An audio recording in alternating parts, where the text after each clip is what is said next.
we have quorum, Sonia? If 9 to quorum, yes. Okay.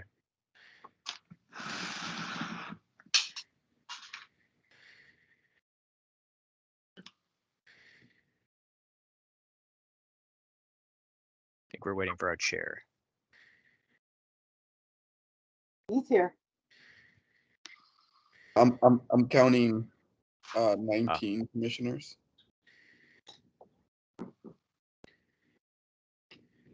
Yeah, a few more added. Yes, we have a quorum then. I see Wendy on. I didn't count her. Okay, I'll go ahead and start then. Let's go ahead and start the October 29th, 2021 St. Paul Planning Commission.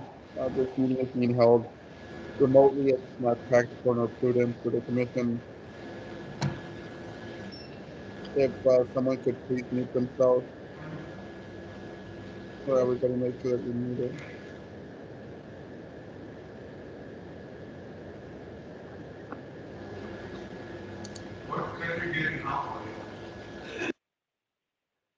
Thank you, Commissioner. Okay. So this meeting is being held remotely as it's not practical nor prudent for the Planning Commission and its committees to meet in person or pursuant to Minnesota Statute Section 13D.02.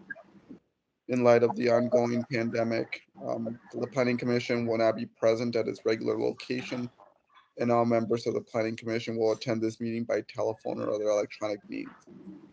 So we will begin today's meeting by having a roll call. Sonia, could we do attendance today? Commissioner Yang, if you could please mute yourself. Can everyone mute their microphones, please? There's interception and noise. Thank you. Okay, Commissioner DeJoy. Here. Commissioner Grill. Here. Commissioner Holt. Here. Commissioner Hood. Here. Commissioner Katner. Here. Commissioner McMurtry. Here.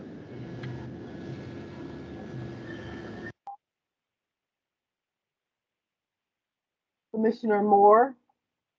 Here. Commissioner Presley.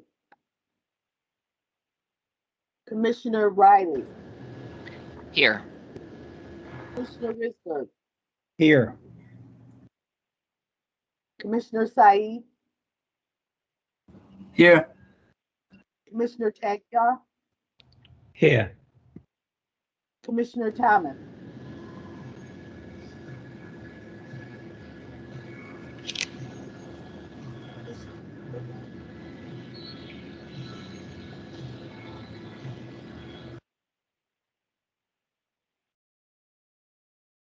Commissioner Yang. Here. And Sonia, Commissioner Underwood is here. Yeah, I saw your name. I just didn't hear you. Okay, thank you. Thank you.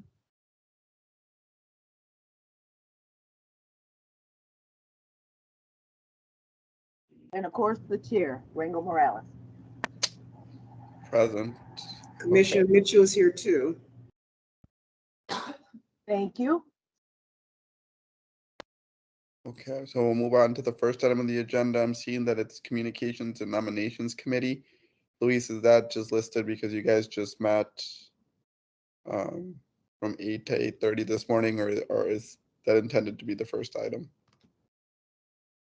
No, that we just did meet. I don't know if Commissioner Underwood has any report, or we can save that for later in the meeting. Commissioner Underwood, is that okay? We do a report later. Yes, absolutely. Thank you. All right, thank you. So the next, I don't have any announcements, so I'll move on to Director Pineda for his announcements. Chair, I don't have any announcements this morning, but I appreciate it. Thank you. All right, thank you. So we'll move on to what I assume a lot of people are here for today, which is the public hearing. Notice of the public hearing. Well, today the City of St. Paul Planning Commission is holding a public hearing on the religious accessory uses zoning study. Notice of the public hearing was published in the Legal Ledger on Monday, October 7th, 2021, and was sent to the citywide early notification system, list of recipients, and other interested parties. So something different, prior to taking testimony on this proposed text amendment to the zoning code, I would just like to notify the commission as well as members of the public here to testify during the public hearing that the draft standard proposed under section A of the draft, which reads, quote, A, no building additions or new buildings may be constructed for the primary purpose of conducting a religious institution accessory use, that this item will no longer be recommended by staff following the public hearing. This standard from the amendment is based upon advice. This removal of the standard from the amendment is based upon advice from the city attorney's office and discussion with staff. The commission can take testimony on this proposed amendment today, but I and staff want to make it clear to the commission and to individuals here that are coming to testify on this, that this part of the proposal will be withdrawn from the final draft to be considered by the Planning Commission at a future date. So staff will be giving a presentation briefly on the religious accessory uses zoning study and be willing to answer any questions by the commissioners on this issue, as well as any other questions that the commission has regarding the zoning study. So I will now turn over to staff, and I believe it's Mr. Dermody.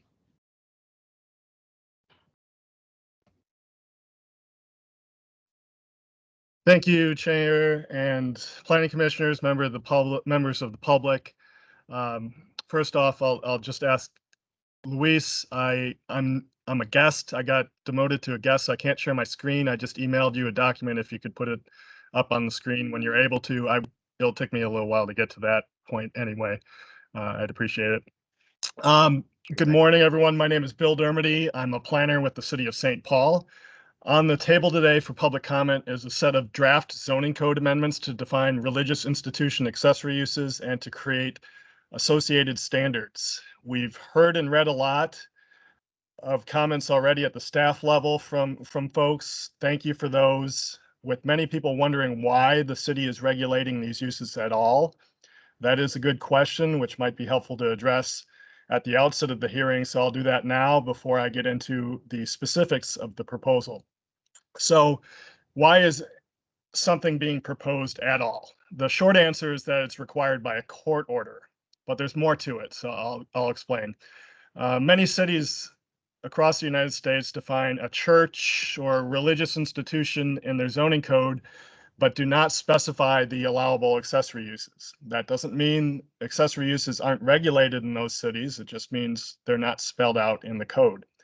I have some personal experience with that, working for another city where a church wanted to add a community center to their campus with a gymnasium and study areas, etc. They had to get a rezoning to allow it, and you wouldn't find that requirement spelled out anywhere in that city's code.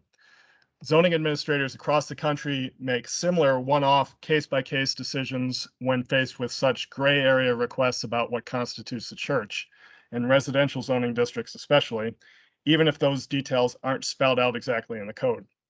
Here in St. Paul, we have a different history with these uses that forces a different approach. When faced with one of those case-by-case decisions in 2004, our zoning administrator determined that a variety of uses requested for a church campus in Merriam Park, including preschool, yoga classes, a travel agency, and massage therapy, were not allowed under the zoning code unless the Planning Commission took a specific action to find them similar to uses allowed in the code.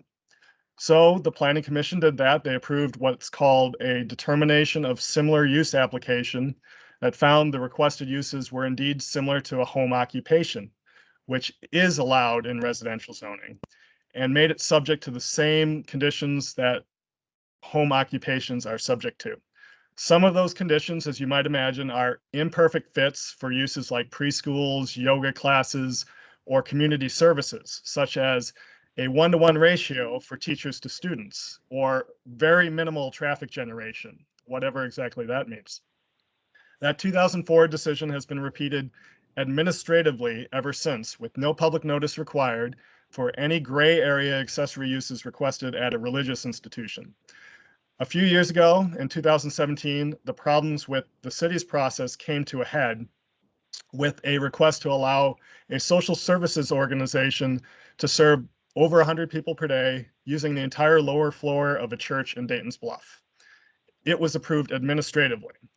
The lack of public process for our approvals meant that there was no process for neighbors to appeal the zoning administrator's decision that the use was similar to a home occupation. To fix that due process issue, the neighbors were allowed belatedly to appeal after construction had already occurred to build out the interior. Eventually, the situation ended up in court, and a settlement confirmed that the use was allowed there. The settlement also required the zoning study we will hear public comment on today. So we have a historical practice to remedy and a court order to fulfill. So that's why we're doing it. And leaving things alone is not really an option here in St. Paul due to our specific history. So let's review the proposal on the table.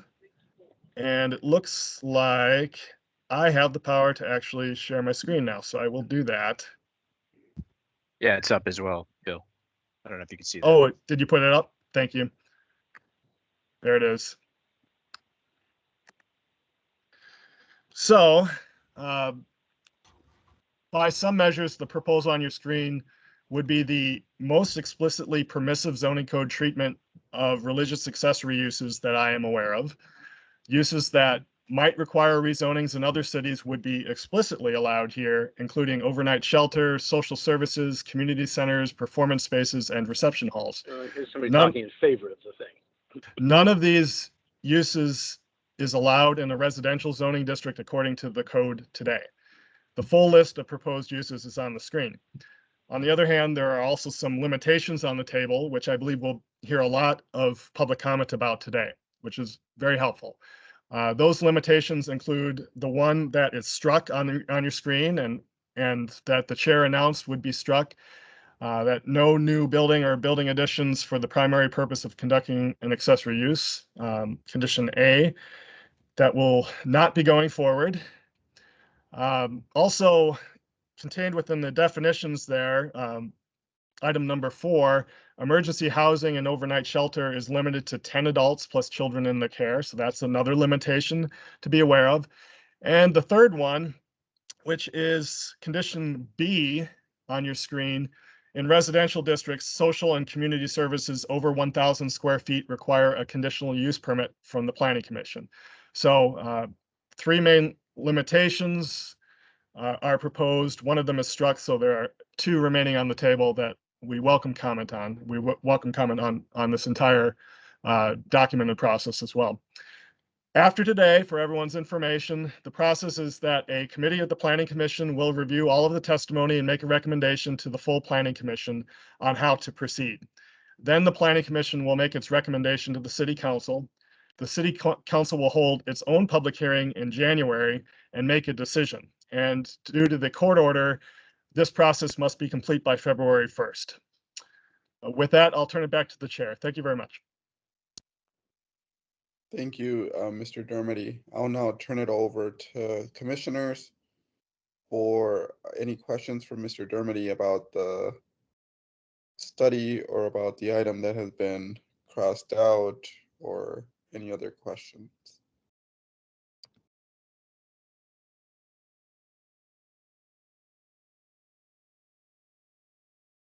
I'm not seeing any questions, so I will go ahead and move on to the public portion of this public hearing portion of today's meeting. Just 1 second here.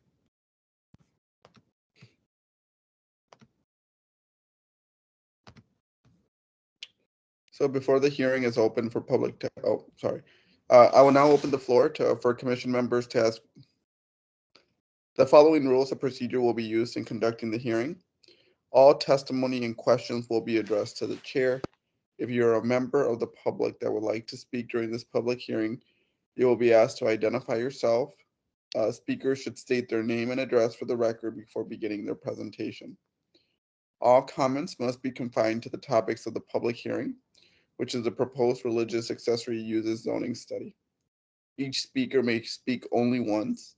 Again, speakers are requested to address all questions to the chair, and Planning Commission members may ask questions to the speakers and to staff. You will be limited to no more than 3 minutes. People who exceed the time limit may have their microphones muted by staff. Please mute yourself during this meeting, except during your 3 minutes when you're specifically called upon to speak. When the Planning Commission closes the public hearing and refers the matter to the Comp Plan Committee, and the planning staff will hold the record open for additional written testimony that they received by 4:30 on Monday, November 1st, 2021. If you would like to speak on this item, please identify yourself now by either raising your hand or listing your name on the comment section. I will call on people in the best way that I can by seeing who's put up on the highest on people who raised their hand or people who have noted that they would like to comment on the comment section. Staff will, at the conclusion of the presentation, I will ask 3 times, is there any people to speak in favor? There will be no further testimony. Once there's no additional testimony, there will be a motion that the hearing be closed and taken under advisement by the Planning Commission. So now I will turn it over to any members of the community who would like to provide input today. So if you could raise your hand, and again, just note in the comments, you will have each 3 minutes to speak on whatever you would like for the commission to hear. So I'm seeing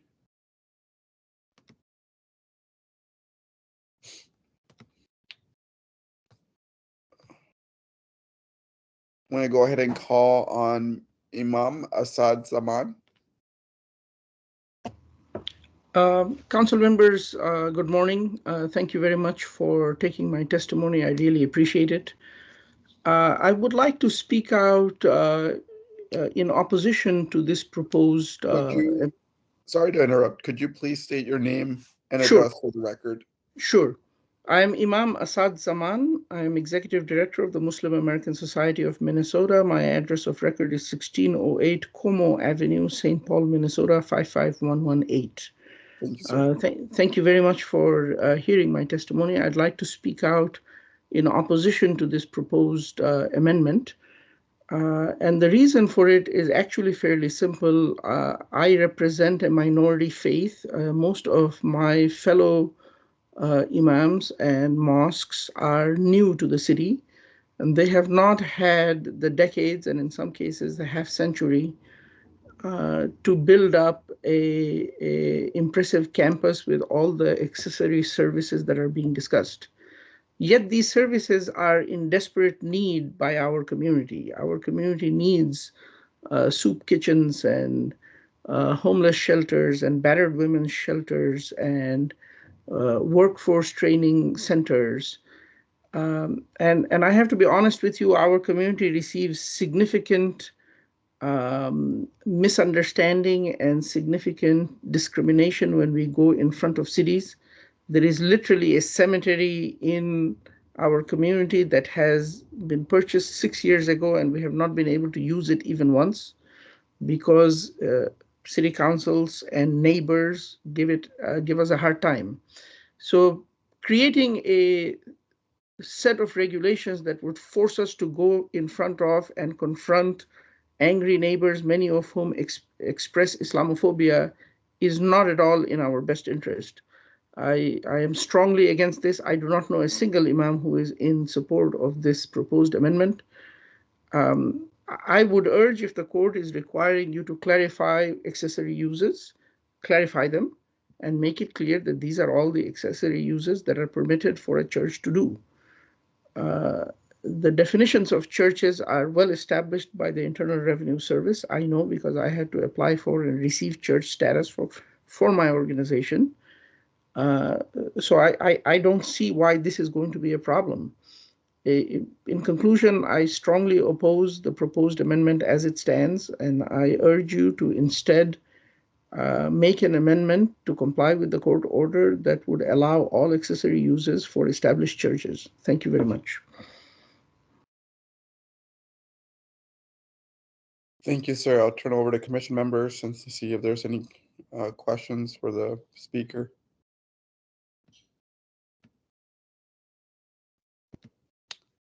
All right, seeing none, I'll move on to the next individual.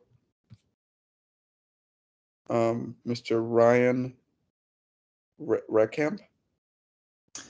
Yep, Ryan Raycamp, 1639 Grotto Street North, St. Paul, Minnesota, 55117.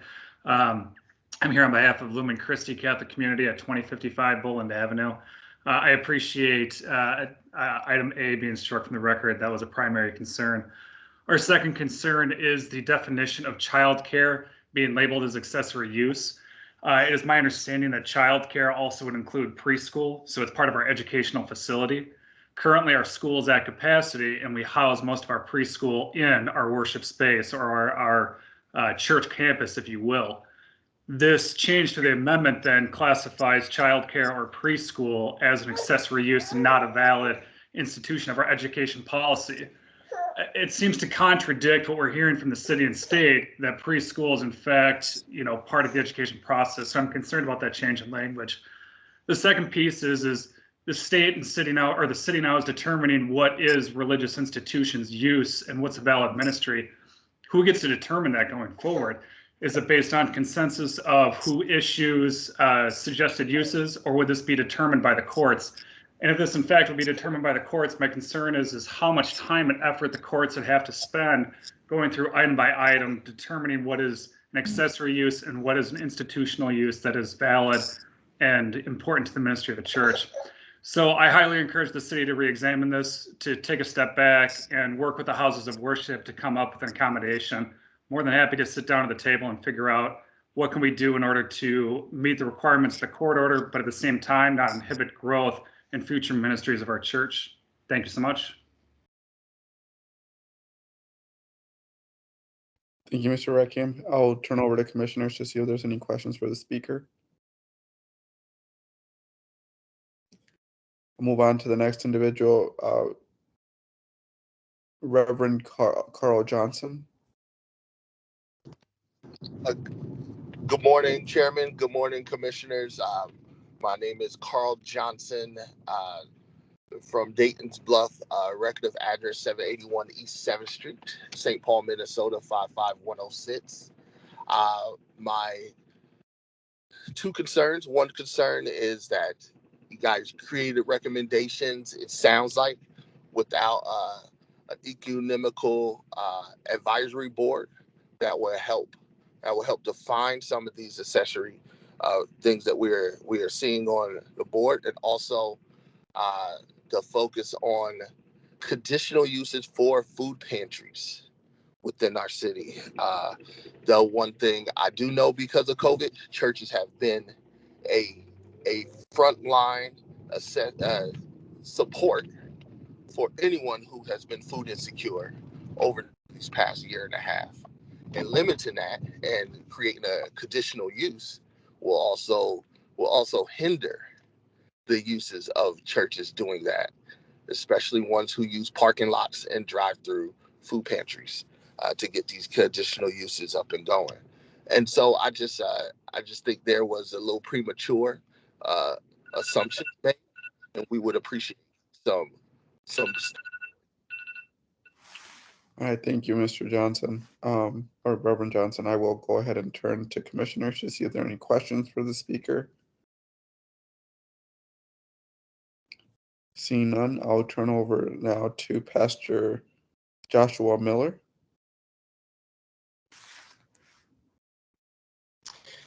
Thank you. Pastor Joshua Miller, Jehovah Lutheran Church, 1566 Thomas Avenue in St. Paul, 55104. On behalf of both Jehovah Lutheran and the St. Paul Circuit of Churches of the Lutheran Church Missouri Synod, I also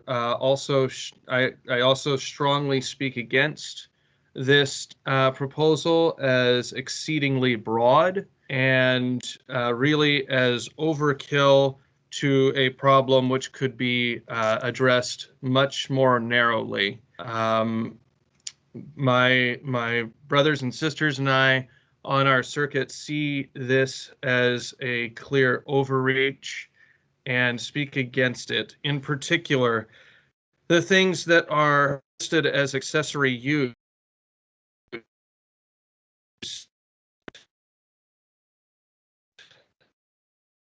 as both of as the accessory to our faiths, as to the free exercise of our faith, and so we see this a threat to the free exercise in the city of St. Paul. I do think the commission were striking Section A. That is helpful. Thank you.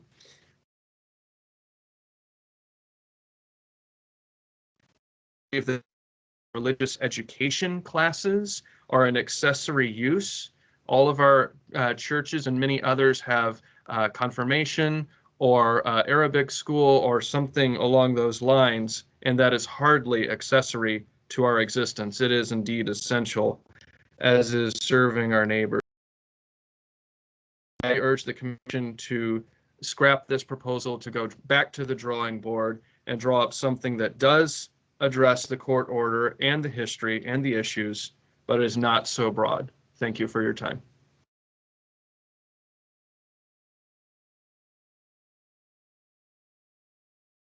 Thank you, sir. I will turn over for commissioners for any questions for the speaker. Excuse me, Chair Sonia. Pastor Miller, could you please submit some written comment, because when you were speaking, you kept blanking out. So I really didn't get the full what you were saying. So if you could send us something in writing, I'd appreciate it, and I could get the record right. So go ahead, Pastor. We did submit, our group did submit in writing to along with Concordia University St. Paul, we did submit in writing. So I do feel that we are covered there. So I see Commissioner Grill has a question before calling on her. Because the pastor and another speaker have already raised the issue of preschool services. Just to clarify, Bill, by including child and adult daycare center and education courses or classes, Bill, is the purpose of that to sort of continue to allow those uses within religious institutions without having to go through a more bureaucratic process of trying to establish that? Chair, commissioners, there are a number of We came back because we're. Excuse me, somebody needs to mute, I think. There are a number of uses listed here that I think would be allowed even if they weren't listed here as principal uses. Religious education classes is among those. Other uses on this list may be among those. So those comments are helpful. I'm not sure about each and every use up and down the list, but I think the idea for overlisting here was to, belt and suspenders, make extra sure that it's clear that it's an allowed use. But that's something you may wish to reconsider and evaluate when this comes back through for your recommendation. So let me just clarify my question, because it appears that the comment was more tailored as to the label of accessory, whereas the intention is that these uses should be almost codified that they are allowed. Is that sort of the intent behind it? Many of these uses are listed as being allowed with no restrictions. As I mentioned at the top, there are a couple of restrictions proposed. But, for instance, religious education classes, there's no restriction proposed. Counseling, there's no restriction proposed. Community center, there's no restriction proposed. With standard A being eliminated, the only uses on the list that are proposed to have any restrictions would be emergency housing and overnight shelter, or social and community services. Besides that, everything on the list would be treated the same as a principal use. So it's splitting hairs, I think, whether you call it accessory or principal use. Either way, it's allowed and just has to meet, typical building safety requirements as is proposed here. That said, When this comes back through for your recommendation, you may wish to remove any uses that are in that category that probably should be considered principal uses and are only listed here to make extra clear that they're allowed. You may wish to remove them from this list. Perhaps it's creating more confusion than clarity, which was, I think, the intent at the beginning. All right, so I'll turn over again to the pastor. Does that address some of your concerns, sir? Or It did indeed. Thank you. I appreciate that clarity. I apologize for the poor quality of our Wi-Fi signal here. okay, I see that other commissioners had questions. I saw Commissioner Grill and Commissioner Taggia. Their hands went back down, but I'll call Commissioner Grill. Yes, this is Commissioner Grell. Sonia clarified what I needed as well. I was hoping for a written version of the comment, so that was all. All right, and Commissioner Taggia? Yes, I just wanted to clarify the difference between primary use and accessory use. I wondered whether primary uses are defined in the zoning code already and whether these in any way conflict with those already defined uses. All right. And I think Bill did sort of address that, but Bill, could you just sort of provide a synopsis to that question? Sure. I'll just state that we don't have a definition for religious institution in the code. It's listed as a principal use, but there's no definition attached to it. And, unlike this list of accessory uses where there is a definition attached to it. So that's something you may also wish to consider. It is within the scope of the study that you initiated. It said any related portions of the zoning code may be addressed, and so you may wish to do that, create a definition of some kind. Most cities don't define religious institution or church, some do, but that is something within your purview that you could do.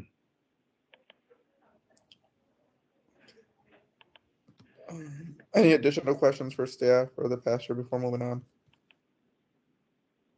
Seeing none, I'll call on the representative from the Sacred Heart Church, who is here to provide their comments. Hello, my name is James Hain. I live at 1784 East Shore Drive in Maplewood. I'm a 5th generation member of Sacred Heart Church in Dayton's Bluff. Religious freedom is very important in America. We have a growing parish. We have need of a multi-purpose building to serve for religious education, funeral lunches, and other parish events. This is a very important part of our Christian faith, to minister to people in times of grief, to train our children. It's important that we are allowed to continue doing this and to meet the needs of the parish with a new multi-purpose building. I know there's been some withdrawal of the proposals, proposal A, but this entire code adjustment, I'll call it code amendment, is very broad and unnecessarily so. I think that people should go back to the drawing board with this and start over. Thank you.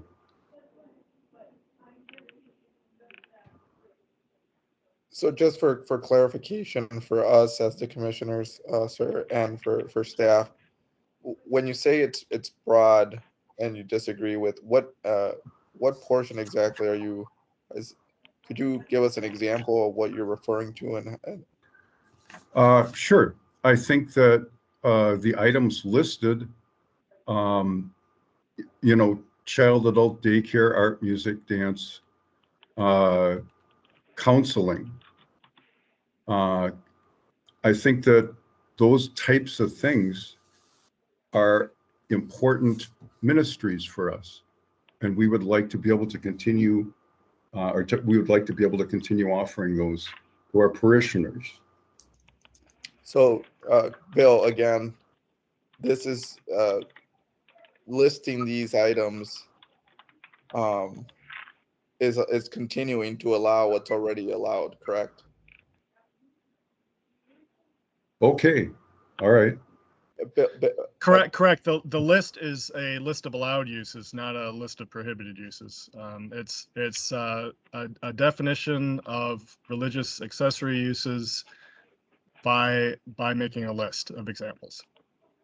And again, Bill, just to clarify again, could you just comment on why you mentioned earlier that the city did not, or a lot of cities do not have a definition for religious institution, but we are sort of doing this now. Could you just clarify why we're doing this now?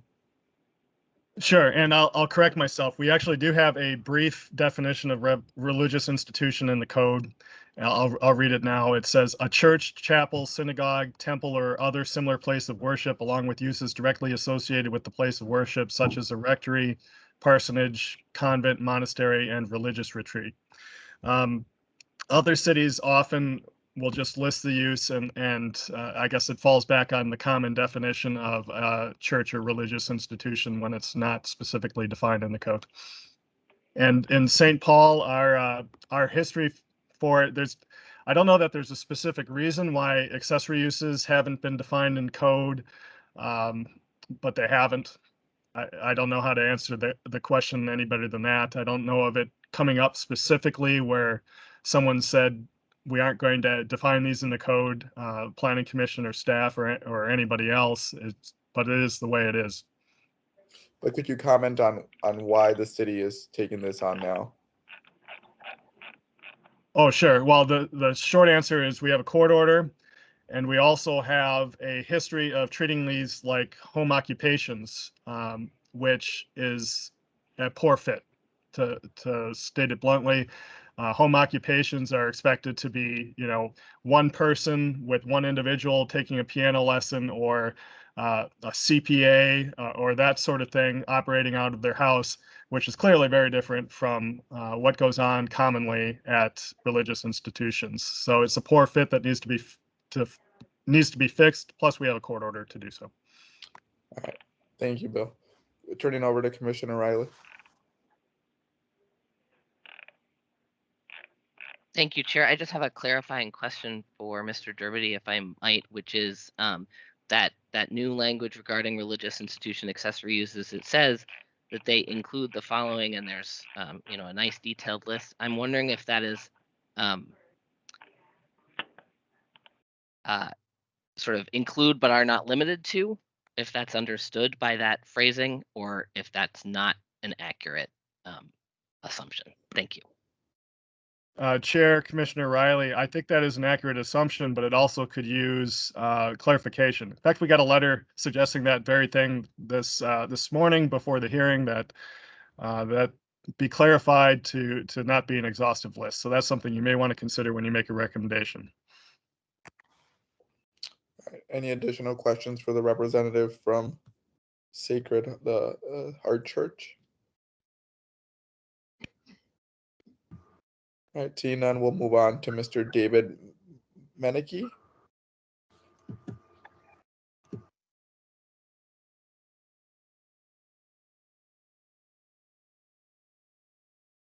Mr. Menike, I think you're muted if you're trying to speak.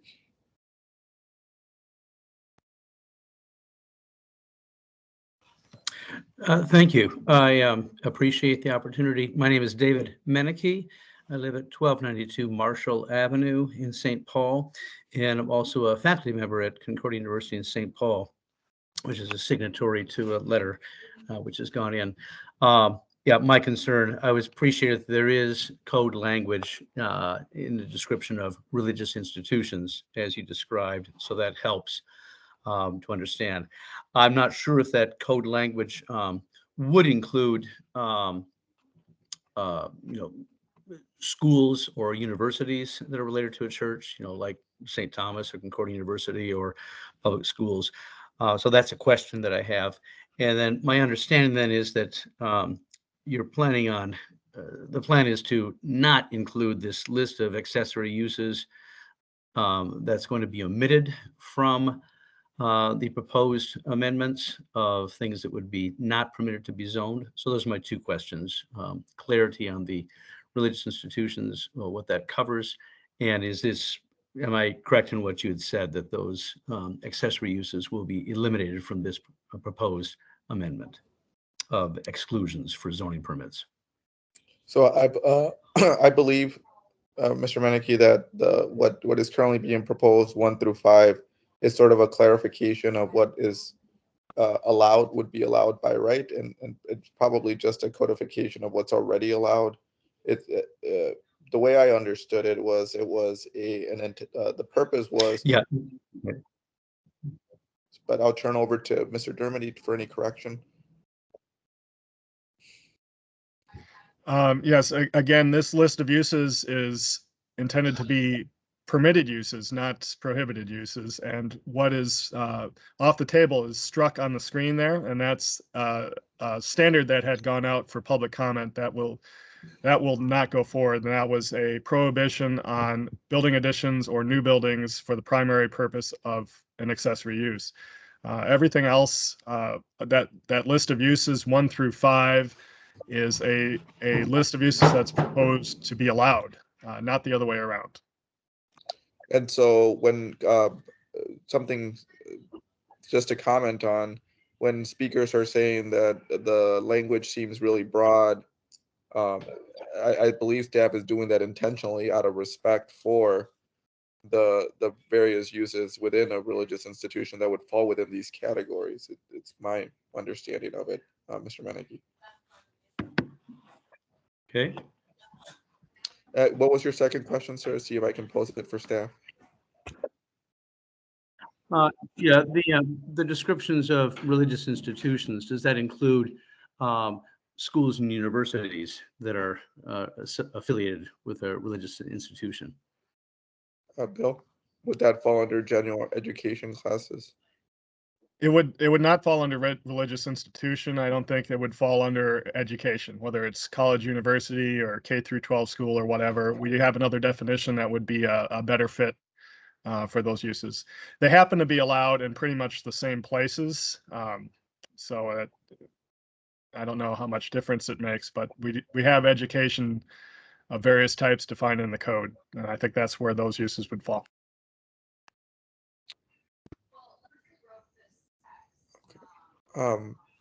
Is there any additional comment, Mr. Menike? No. Okay. Thank you, sir. Thank you. I'll turn over to staff. I'm sorry, to commissioners for any additional questions. Seeing none, I'll turn over to Mr. Brian Alton. Mr. Alton, if you could unmute yourself, state your name and address for the record, and then you have 3 minutes, sir. Chair Rangel Morales and members of the Planning Commission, thank you for your time and attention to this matter. My name is Brian Alton. I am speaking on behalf of Interfaith Action of Greater St. Paul. Also on the call today is Randy Roth, who is the Executive Director. My address is 951 Grand Avenue. On behalf of Interfaith Action and its nearly 100 faith community members in the East Metro area, we have some specific comments regarding the proposed changes. The proposed ordinance is divided into 2 parts, the definition of uses and then the standards and conditions. First, we want to make sure, and this has been touched on, that any non-conforming uses would be allowed to continue. So for example, if a church or a synagogue is using a facility in a way that isn't listed on these accessory uses that presently, that would be allowed to continue. Secondly, the list of accessory uses should be modified. One of our suggestions has been touched on that the first sentence should say that this is uses that are examples, and so it's not limited to these, because we understand that the intention of this is to be permissive and not restrictive. One concern is that there is a mention of something called social and community services, and that's not defined. We think that there should be some objective definition of that so that it's clear what social community services is. The third thing is in the number 4, where there's a limitation of 10 adults in emergency and overnight shelters. Interfaith Action operates Project Home, and it has done that for many, many years, as you commissioners are aware, in churches and synagogues throughout the city of St. Paul. And it's very possible that 10 is too restrictive. We would suggest that number be raised. 25 is a potential number that would, I think, be acceptable. Also, I think that the definition of accessory uses could include accessory dwelling units. Religious institutions who have a desire to directly address the lack of affordable housing and the great need for stable housing for those most in need may wish to use this flexible zoning option or housing option. So we think you should consider adding ADUs as an accessory use if it otherwise complies with the zoning code and the building code. Then the definition of food shelf is there. That's already in the zoning code where there's a definition of accessory uses. So I think it should be clear that the accessory uses that are defined in section 65910 should be continue to be used. I'll briefly wrap up. Thank you for deleting the new building standard and condition. The 1,000 square feet restriction is too small. I don't have a proposed number, but it's not large enough. And then we would also ask that religious institutions be allowed to have a lesser fee if they need to comply with a CUP or get a CUP in order to comply with the ordinance. Thank you very much. Sorry, Mr. Alton, can you just say that last portion again? I didn't understand what you were saying. Yeah, sorry, I'm speaking fast. I wanted to meet my 3-minute limit. Sure. We were asking that for a CUP fee that there be a lesser fee for religious institutions if they're required to file for a conditional use permit in order to comply with these zoning code amendments. Well, thank you, Mr. Alton. Any questions for Mr. Alton? And sir, I appreciate actually the list that you provided and the way that you detailed it. It was actually really instructive of sort of what I guess is a lot of the concern here. So I appreciate those comments. And you're muted, sir. But I'll turn over to Commissioner Holst, who has his hand up. Chair, actually, I was about to say what you were just going to say, that I find the list to be very helpful. In addition to that, if we could, and this would, I think, apply to any speaker today, if it would be helpful to at least get the specific items maybe sent in via writing, so that when it comes back to the Comprehensive Neighborhood Planning Committee, we can either consider adding them, depending upon how we handle this whole thing, but that might be a possibility that these get added. And so to see all of those would be helpful. And I guess I have a question for staff, because I think it might help to clarify a little bit. If we could just get maybe just real quick 1 or 2 examples of like what's permitted by right and what would require a planning commission type process. Sure. Chair, Commissioner Holst, among the uses shown here, the ones that would require a conditional use permit are in residential districts, social and community services over 1,000 square feet. The other uses listed here would not require a conditional use permit under the proposal. That includes daycare, art, music, dance, education classes, after school programs, all of number 1, all of number 2, community center, etc. Counseling, so that part of number 3, all of number 4, and all of number 5 would not trigger the requirement for a conditional use permit under this proposal. Okay, and just for clarity, that's only in residential districts. Any district that's sort of, I don't know, let's call it more intensive use, T1, B, industrial, it's always by right? Well, social and community services are allowed in pretty much all of those districts by right anyway.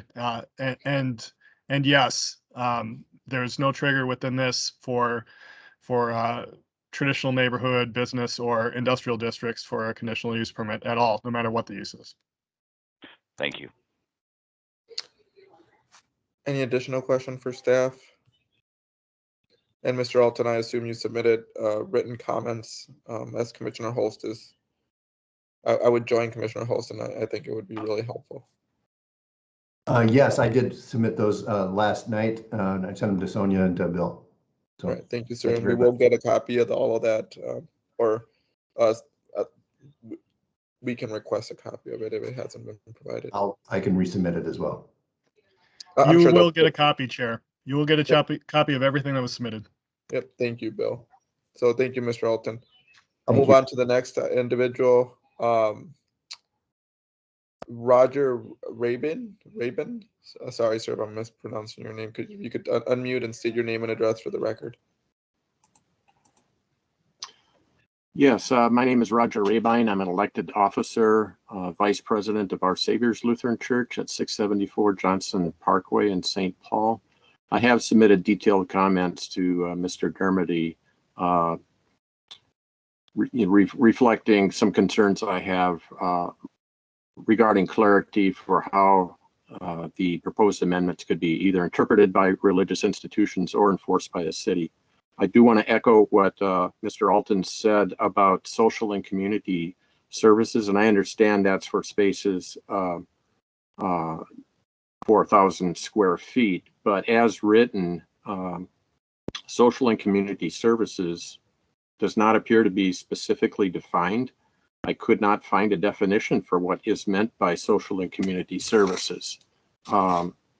Social and community services that my church does and has done, at least in my opinion, I think their social and community services are using spaces within our building for community meals, spaces for community activities on National Night Out, giveaways of used goods to neighborhood residents, food giveaways, food shelves to neighborhood residents, after school programs, meetings for scoutings. We've offered our building as a polling place on election day. We've offered our space for city-sponsored meeting to explain proposed construction projects done by the city of St. Paul. It seems to me, as written, these activities could all be affected by the proposed changes or the lack of definition for what is meant by social and community services. That's all I have. Thank you, sir. Any questions for the speaker from commissioners?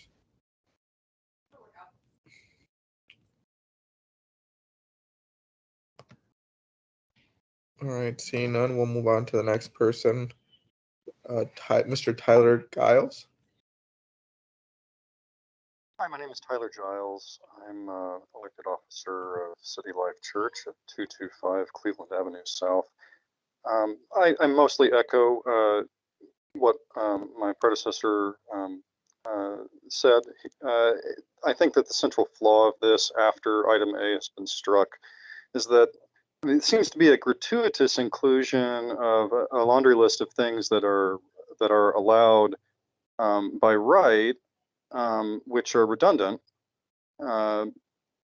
and then where we require a cup, it's a black box by the eye of the beholder what constitutes a social and community service, or where I feel like the social and community services should be defined inclusively, rather than make it a mystery to faith institutions that are trying to plan for additional community services, or are what they are planning a community service or not. They don't know. Do they have to plan for cup risk? Do they have to plan for their neighbors interpreting the social community, what they're doing as a social community service that requires a cup? So we request that the commission clarify that. Thank you. Thank you, Mr. Giles, and I appreciate those comments. Any questions for Mr. Giles? All right, seeing none, we'll move on to the next individual. Gayle Schiff.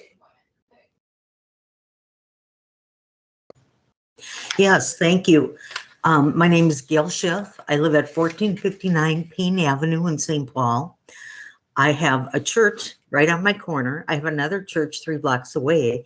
I'm a member of Sacred Heart Catholic Church in the Dayton's Bluff area. And I think that for those of us that live in St. Paul, you really can't go 4 or 5 blocks without coming into some kind of religious institution. And that's a wonderful thing for our city. It really is. I understand the dilemma of trying to meet this court order, but I think that maybe a different approach might be helpful in that rather than focusing on the essential or advisory uses of the church, maybe shift the focus on how that organization is going to meet the needs of their church without interfering with the needs of the neighborhood and the flow of traffic and the flow of people. Because it seems like that's what started this whole thing. So maybe by going back and revisiting how a church would meet those needs without disrupting the neighborhood. Many churches can do that already because they have ample parking, or they're situated on a main thoroughfare. Some of them, such as the one in my neighborhood, is a smaller church. And when church is on, there's a limited parking on the street, but it all works in my little neighborhood here. So maybe that is a different approach, and we could go back and revisit the court order using something like this rather than what each individual entity is doing within the walls of their organization. Thank you. I have nothing more. Thank you, Ms. Schiff. Is there any questions for Ms. Schiff? All right, we'll move on to the next speaker. And it's Corin. Yes, Corinne Wendell. I am a resident of St. Paul at 1350 Como Boulevard East. Also a member of Fairmount Avenue United Methodist Church down by McAllister. And then also a planner myself who looks at zoning codes all the time. So I wanted to take a moment just to, and I had submitted comments to Mr. Demuti already this morning, but wanted to comment on the structure. I do feel like similar to Gayle, in that what are we trying to accomplish? What are we trying to prevent from happening as the kind of key question? I do feel that this could be handled in the definition section alone for religious institution instead of going out into accessory uses. And then also putting those in your table below. It seems a little excessive to have to translate that language and a little more confusing than you'd want it to be. Also, just to mention that the CUP process for churches, I don't think you're actually streamlining it for them or making it easier. They would have to go through a laborious process to submit a conditional use permit for the social and community services for their church. The church activities happen all over church campuses, like from wall to wall. Our church is small on a corner in a neighborhood, and all of our needs are met there. The parking is met. I think the church was there before the neighborhood arrived. So, I think everyone has learned to kind of have a flexibility with churches in neighborhoods, especially in residential districts, and they are a welcomed use in those areas. And so I also think 1,000-foot restriction, once you start restricting the spaces, I think that also gets confusing for folks because, what works for someone doesn't work for another. And so we want to make sure we can be as flexible as possible. And so that's all the comments I have. Thank you, commissioners, for taking the time to listen this morning. Thank you, ma'am. And that buzzer going off was from the last speaker. So any questions for the speaker? All right, so I'll move on to the next individual, Father Gifford. Yes, and Father Joseph Gifford at 375 Oxford Street North, St. Paul. And I'm the parochial administrator in charge of the Church of St. Peter Claver in St. Paul. And we strongly oppose this proposed amendment, especially that which is already struck A. It is, the rest of it, including B, is overly broad and restrictive to the point of harming the public and the common good. The city should not be making a determination for us as to what is primary and what is accessory to our religious practice. Our scriptures tell us time and again that we need to share God's love by caring for others, especially the sick, the elderly, the poor, and those on the margins of society. This care for others, along with the worship of God, is primary for our religious practice. This proposed amendment would also further disenfranchise the minority groups in St. Paul, especially those that rely on the accessory care given by religious institutions that the city is unable to provide on its own. A senior care facility at our church, St. Peter Claver, is the perfect example. We have been working towards building one for years. It would not only help bring stability to the already oppressed Rondo community, but it would also help to further the advancement of our community through providing more jobs in our neighborhood, which were taken from us when I-94 was put in. And it would provide affordable housing for our Black seniors to be able to stay in their neighborhood instead of being forced to move out of the area when they can no longer live on their own. This proposed amendment could easily be seen as just another way for the government to once again marginalize and suppress minorities. We at St. Peter Claver Church have worked diligently to not only provide a place for Black Catholics to worship, but also to serve our neighbors in Rondo.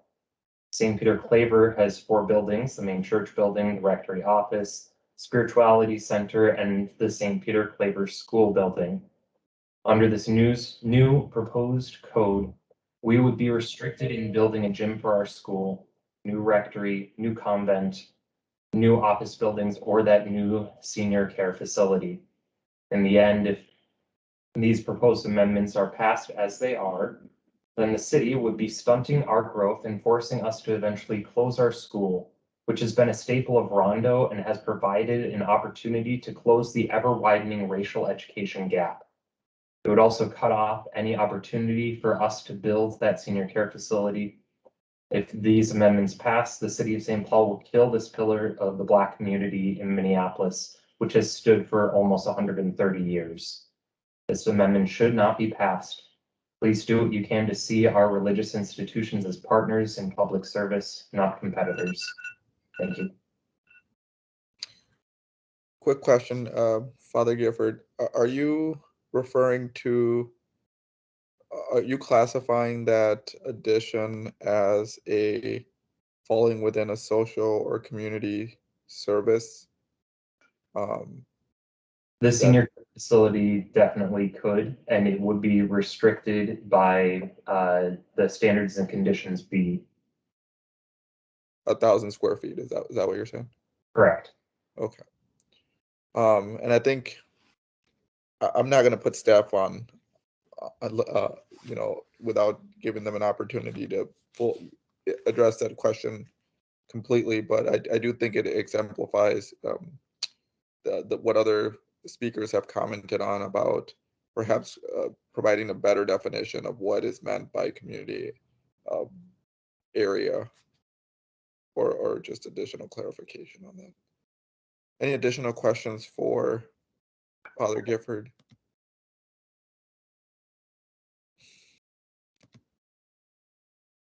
All right, thank you, sir, for your comments today. Moving on to Mr. Ethan Roberts. Good morning. My name is Ethan Roberts, and I am the Director of Government Affairs for the Jewish Community Relations Council of Minnesota and the Dakotas. So in that capacity, this morning, I'm representing the St. Paul Jewish Federation and the synagogues of St. Paul. I would think this amendment needs to be withdrawn. I think there's just so many questions that are unanswered. It's honestly, I have a law degree from Stanford and I'm very confused. And so maybe I just need more coffee, or maybe this document just needs some more clarity. So for example, counseling, social, and community services are allowed by right above, and then below you need to go through the CUP process through social and community services. I'm a lobbyist. I write laws. I don't understand that at all. It doesn't make any sense to me. If something's allowed by right and doesn't need to go through the cut process above, how could that same language below now require to go through the cut process? I understand, because I've been in contact with the attorney for the original plaintiff in the case which there's a settlement agreement for, but my understanding is there hasn't really been much contact with that plaintiff. And so it would seem to me if this is this amendment is required because of that litigation, should at least be talking to the plaintiff, let alone the other folks like, you know, Randy Ross organization. This is not something that was developed with us. This is something which is happening to us. And yet it comes from a successful litigation, frankly, against the city. And so this happens at the Capitol, and I'm sure it happens with the cities. We just need to take a step back. We need to pull this document, which is quite confusing, quite self-contradictory, and then actually work together to come up with something which can work for everyone, which is also compliant with federal law, required with our state constitution, and that everyone can feel good about.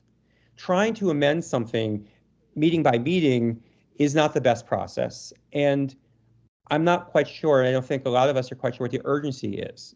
We should do this right. And again, maybe I haven't had my coffee, but if someone who is a Stanford lawyer can look at this document and not quite understand what this means,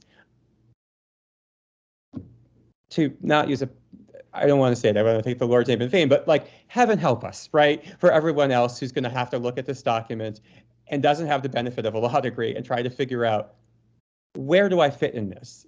And so I, on behalf of the JCRC and the Jewish community that I represent, and probably a lot of other people on this call, let's just pull this back. Let's sit down virtually, in person, whatever we think is safe, and try to figure out something that can work rather than trying to amend this in meeting by meeting. Thank you for your interest in our thoughts. Thanks. So, Mr. Roberts, one, thank you for your comments, and two, I think what I appreciate if you can mute yourself, Mr. Roberts. There's an echo. There we go. Thank you, sir.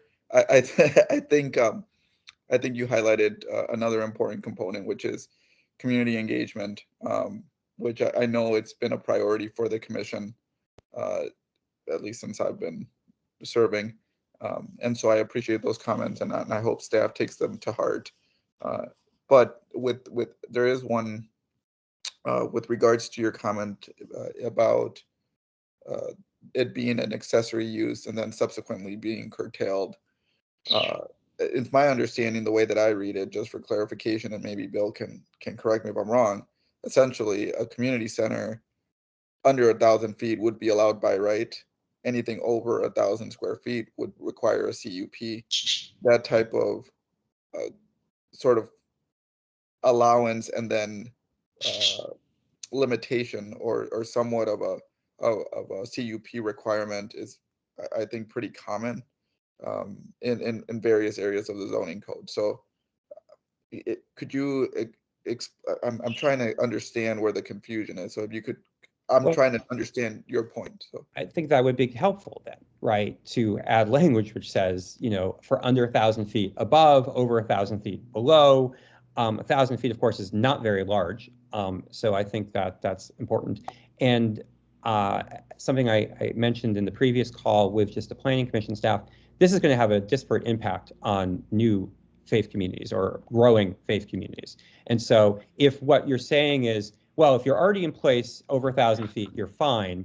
But if you aren't yet online using that space over 1,000 feet, you're not necessarily. Well, who's that going to impact more? And so I think that at a time when we're all very concerned about equity, we should think about what the consequences of what something might seem as facially neutral will have in the real world.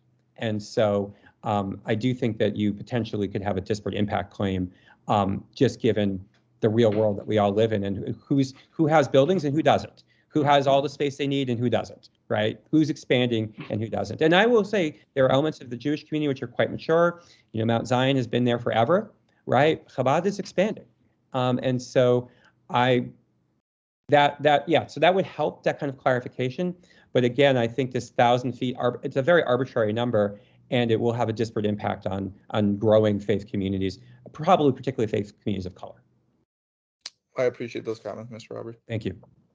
I'll turn over to other commissioners for questions. All right, seeing none, I'll turn over then to Ms. Patricia Lowe. Thank you. I'm Bishop Patricia Lowell of the Evangelical Lutheran Church in America, the St. Paul Area Synod. I myself live at 2458 Como Avenue in St. Paul. Our synod offices are at 105 University Avenue West. Coming at this point in the public hearing, I want to say I will be submitting some revised comments because I've learned during the course of this hearing of some changes that are now underway. I want to thank the Commission for taking seriously a court order. That is an important part of how we work together as citizens. On the other hand, I think this is not the most helpful approach. In terms of a residential district, to put a parameter on social and community services without defining it is very tricky. The 1,000 square feet is very small in size, as others have said.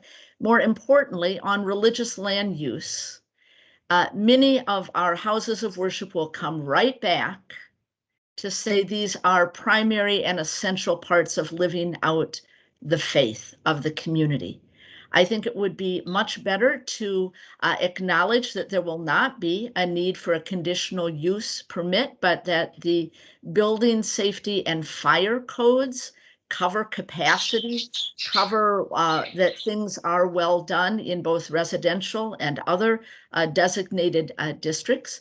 I think it would be more helpful to move away from the home occupancy, home occupation designation, because I think that got a funny path going several years ago when there was an issue with a congregation in Dayton's Bluff. I really thank you for your work, and as others have said, if the communion I serve, if we can be of help in community conversation, we welcome that opportunity. Thank you all for your good work. Thank you, Ms. Lowe. Any questions for the speaker? All right, I'll turn then to Mr. Robert Grossman.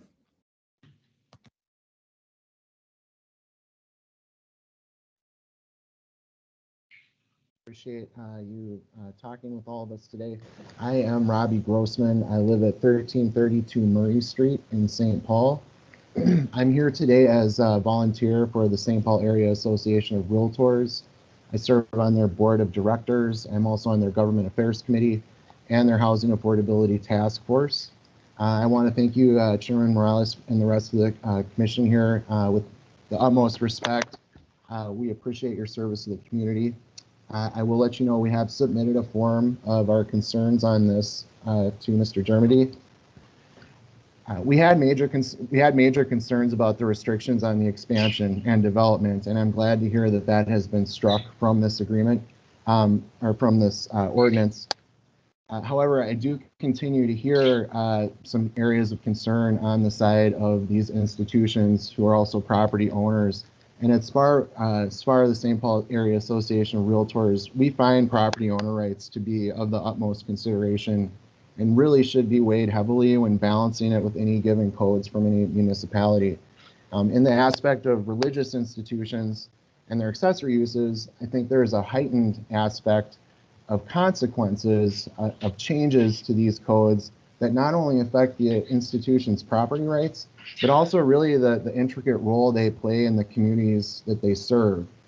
So therefore, we find it very crucial that these institutions should be very included in a process like this in terms of how it moves forward and how it will help them to serve the community to the best capacity they can. And I'll say, You know, at a time when we're living in a pandemic, things are getting more expensive. There's underemployment, there's housing shortages, there's housing affordability issues. There's even some schools closing around the city of St. Paul. And there's even supply shortages that we're seeing that could get worse as time goes on here. And so I think the services that are provided by these institutions are extremely important.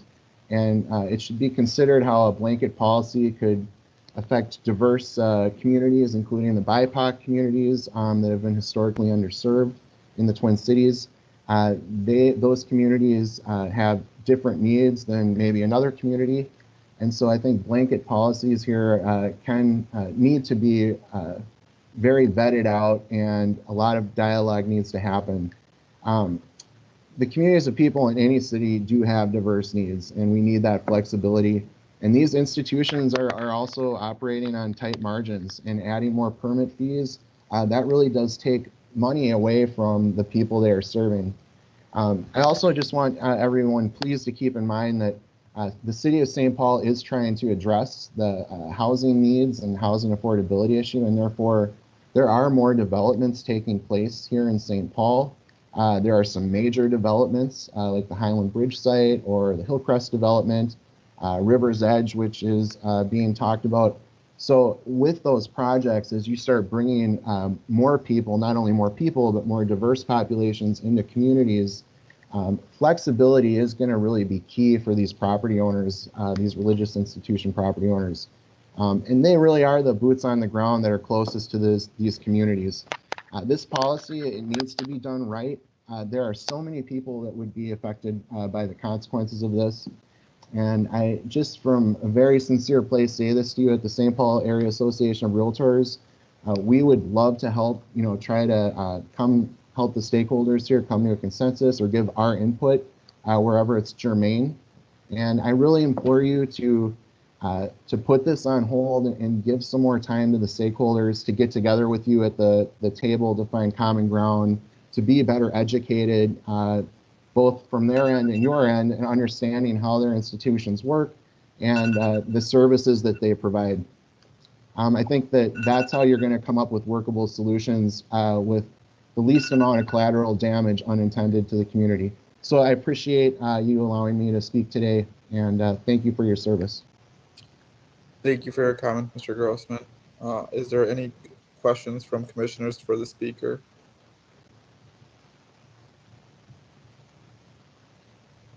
Thank you, sir. I'll turn then to the next individual, which is Joseph Coopers. It's Kippers. Thank you. Good morning, Mr. Chair and members of the St. Paul Planning Commission. My name is Joseph Kippers. My professional address is 777 Forest Street in St. Paul. It's on the east side of St. Paul. I'm the Chancellor for Civil Affairs for the Archdiocese of St. Paul, Minneapolis. And the Archdiocese oversees 27 Catholic parishes in the city of St. Paul. And we have numerous concerns regarding the proposed zoning ordinance, even as it's amended this morning. We do believe that the ordinance violates RLUIPA, which is the Religious Land Use and Institutionalized Persons Act, which forbids local government from land use regulations that impose a substantial burden on religious exercise, unless the government can demonstrate that it is furthering a compelling interest through the least restrictive means possible. Our position is that to date, the city has not demonstrated that it has a compelling government interest at all through the least restrictive means, even with this revised ordinance. The city hasn't provided a clear policy justification for this proposed ordinance that really satisfies us, or I think many other people have already spoken and have not spoken yet this morning. Substantial portions of the revised ordinance are also overbroad and vague. In particular, which has been brought up by 6 prior speakers, the term social and community services. There's no definition for this term, which we've pretty much beaten to death. But if it stays in like it is, it's just going to lead to litigation and more problems without any type of definition. Another concern is that 1,000-foot restriction, which I think 5 people have talked about in section 5B of the proposed ordinance. Our position is that this is simply arbitrary and capricious. It's also very restrictive. A more reasonable ordinance should provide for something around, we feel, 4,000 square feet of floor area for community and social services, especially, whatever that term's going to mean at the end of the day. And then section 5C provides that, in quote, these standards and conditions will not be applied in a manner that constricts rights to religious exercise granted under RLUIPA, end quote. So our position is that all portions of this proposed ordinance, even as revised, restrict the ability of religious institutions to exercise their rights under RLUIPA. And there's no indication in the zoning ordinance, even as revised, who decides what the standards and conditions are that violate RLUIPA. So really what's going to happen here, and everyone should take note of this, is that this ordinance is just going to be a catalyst for really a lot of expensive and time-consuming litigation relating to the interpretation of RLUIPA as it applies to this ordinance. This is just ripe for litigation from beginning to end. So I'd like to conclude by saying that this does need to be rewritten, revised, starting from scratch with a clean sheet of paper. And the Archdiocese of St. Paul and Minneapolis stands ready and willing to work with the city to come up with a fair and reasonable zoning code ordinance that doesn't unduly burden religious institutions as this one does currently. So thank you so much for your time. That's all I have this morning. Thank you for that, Mr. Keepers. Is it? Kippers. It's like an I. So the UE is like an I. It's Kippers. I appreciate that, sir, and sorry for the mispronunciation. Right. So any questions from Mr. Keepers? So I'm just wondering, sir, are you disagreeing completely with the two remaining, or the one remaining sort of actual, like the restriction that's left after striking A? Yes. Okay, and what you're asking for is a better clarification of community like center, and then also the square footage you feel is too limiting.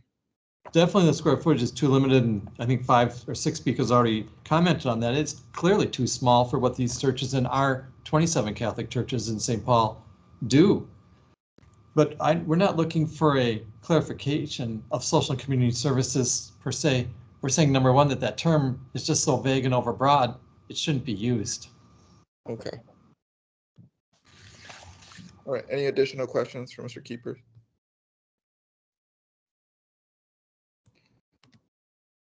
So I'm not seeing any. I'll look to see if there's anyone else that would like to comment that I haven't called on. There was an individual by the name of Cheryl who listed in comments some thoughts. Cheryl, are you still with us this morning?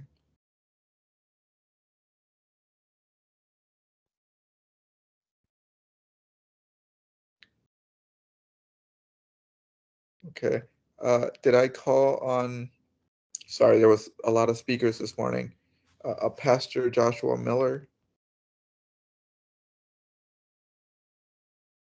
You did. Thank you. Okay, thank you. I'm just making sure that I get everybody that wrote on comments. And I believe that is everybody. So I will call, make a second call for anybody who would like to speak on this zoning study.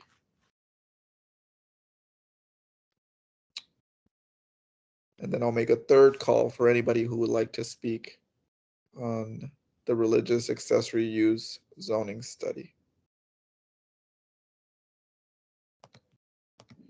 With that said, then I will go ahead and well, I'll thank everybody from the public for attending today. To follow the Planning Commission's consideration of the public hearing testimony and final recommendations, you can find the information on the Planning Commission webpage. Obviously, it's the turnout and the comments will be duly considered by us as we deliberate how to move forward. I hope staff has taken diligent notes on sort of the overarching themes that have resonated this morning by individuals who took the time to speak. But then I will turn to Commissioner Host for a motion on how to move forward. Chair, Could I jump in before you do that? Go ahead, Mr. Dermody. I'd like to jump in before you formally close the public hearing. I've been chatting with Director Pereira on this. We have a very tight timeline. We only have 2 weeks of slack, more or less, to be able to meet the court order on this. However, I'd recognize that we had a very helpful conversation that was facilitated by Interfaith Action a couple of weeks ago. And I might suggest that we use the limited amount of slack we have in the timeline. If Interfaith Action is so willing to host another event, and I'd like to ask their executive director, Randy Roth, if they'd be willing to do that in the late November timeframe, where we could bring a different set of recommendations from staff to that group before it goes to the subcommittee, the Planning Commission, on to the Planning Commission. I think that might be one way, really the only way that we have to reach large numbers of people and maintain this tight timeline that we're on. So with your permission, Chair, I'd like to ask that question to Ms. Roth. Yes, Mr. Alton.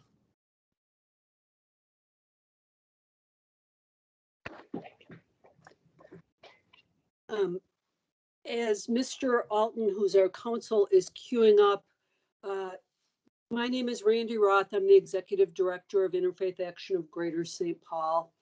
My office address now is 1880 Randolph at the Provincial House in St. Paul, and we'd be happy to hold another forum. And so I would just ask, there was a lot of different faiths, a lot of different individuals representing different institutions. I would just ask to see if it would be possible to reach out to them as well and see if they want to be part of that meeting and conversation. I think that we can definitely get to something that complies with what the city needs to do by the deadline and also meets the needs of what all these community members are sort of voicing concern over. So, Bill, would you be able to facilitate that with Ms. Roth and Mr. Alton? Sure, absolutely. And if anyone wishes to join that, maybe Randy, you can put a contact in the chat that people can just use to sign up for whatever meeting we have. Very much appreciated. Thank you. Mr. Dermody, I'd be happy to, but I'm embarrassed to say I'm not really sure how to use chat on Teams. And so if I could just say that my email address is rroth, R-R-O-T-H, at interfaithaction.org, O-R-G. Perhaps that's sufficient. And so I'm wondering if someone from staff can write that email on the comment section if it's okay with Ms. Roth. It's there. Done. Thank you. Thank you. All right. So then, Bill, is there anything else you'd like to comment before I turn to Commissioner to a commissioner for closing the public comment? No, thank you very much, Chair. No, thank you, Bill. And again, thanks everybody for taking the time this morning to provide your comments. Commissioner Holst? Yes, I'd move that we close the public comment and refer this back to the Comprehensive Neighborhood Planning Committee. We would also be asking to keep the record open for written comments until Monday, November 1st. Is that okay, Commissioner Holst? That is, yes. Thank you. Is there a second on the motion? Second by Dr. Mitchell. All right. Motion by Commissioner Holst, seconded by Commissioner Mitchell. Is there any discussion on the motion? All right, seeing none. Sonia, could we get a roll call, please?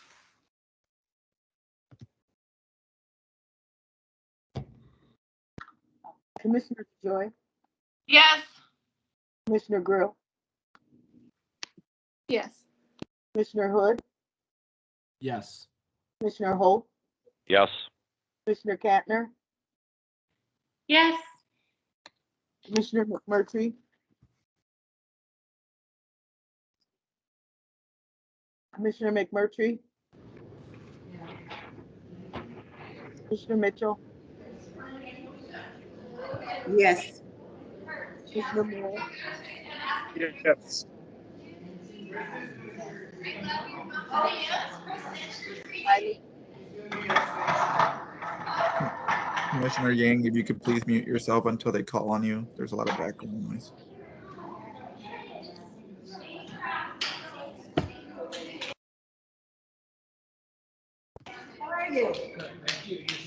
Great. Okay, one more time. Commissioner Riley, Yes. Commissioner Risberg, Yes. Commissioner Said, Yes. Commissioner Taggia, Yes. Commissioner Thomas, Commissioner Underwood, Yes. Commissioner Yang, Yes. and Chair Rangel Morales, Yes. unanimous. All right, so that motion carries. The matter will be, the public hearing will be closed. The public record will be kept open for written comments until November 1st, and then it will be referred back to the Comprehensive Planning Committee for additional deliberations, and hopefully by then, staff has had an opportunity to have further discussions with the community members. The next item on the agenda, let me bring up my agenda, would be zoning committee. I'll turn over to Commissioner Riley.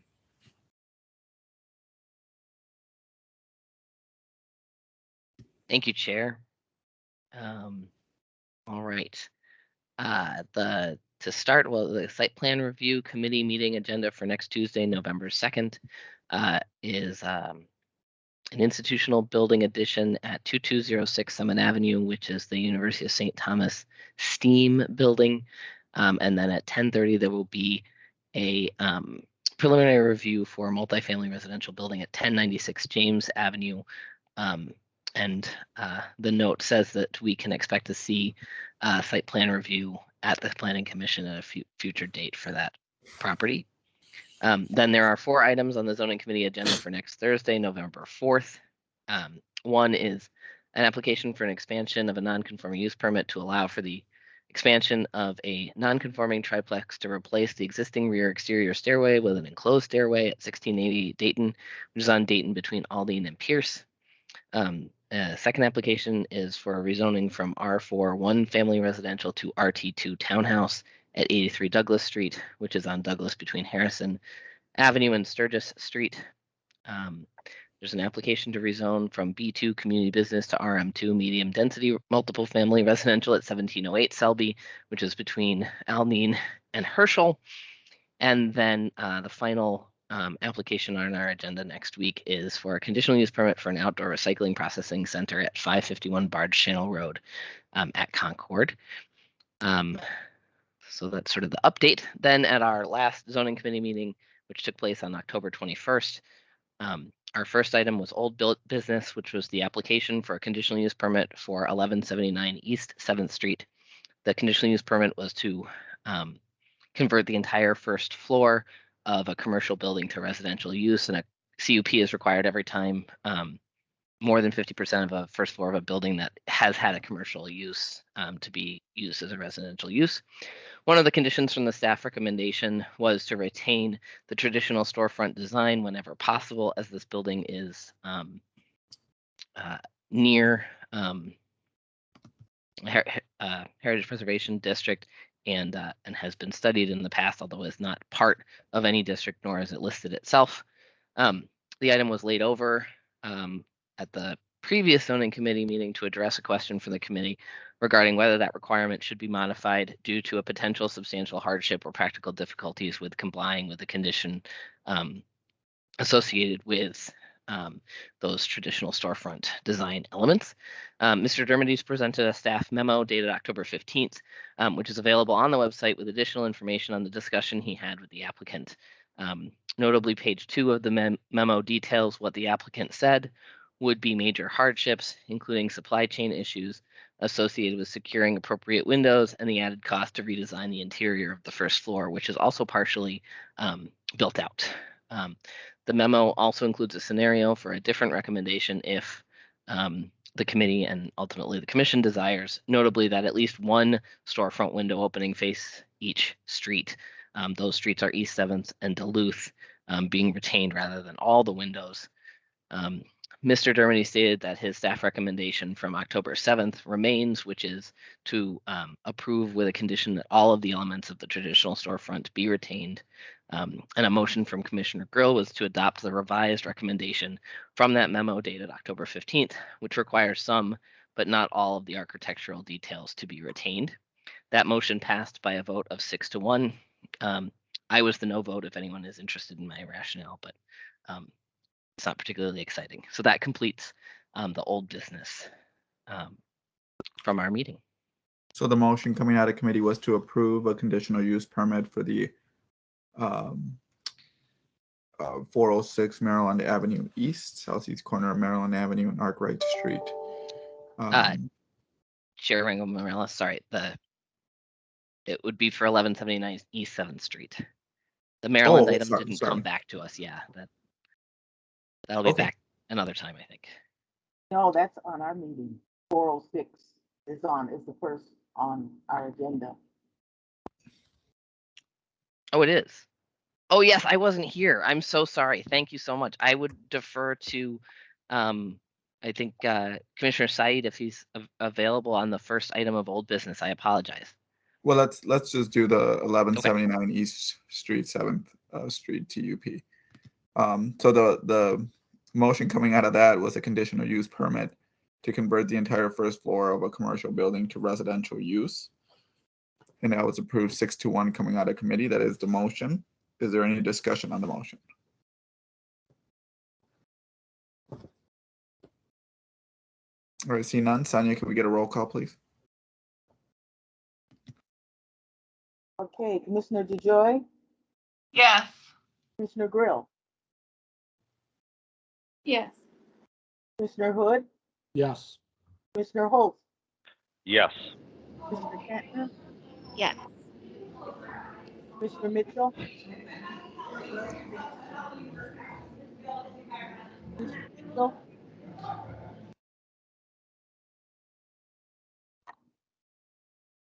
Commissioner Moore? Yes. Commissioner Riley? No. I'm sorry, I'm here. This is Commissioner Mitchell. Yes. Thank you. Commissioner Risberg? Yes. Commissioner Said? Yes. Commissioner Tagia? Yes. Commissioner Underwood?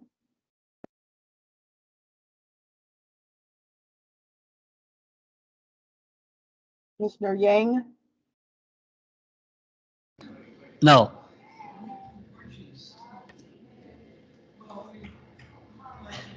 10-2 to approve.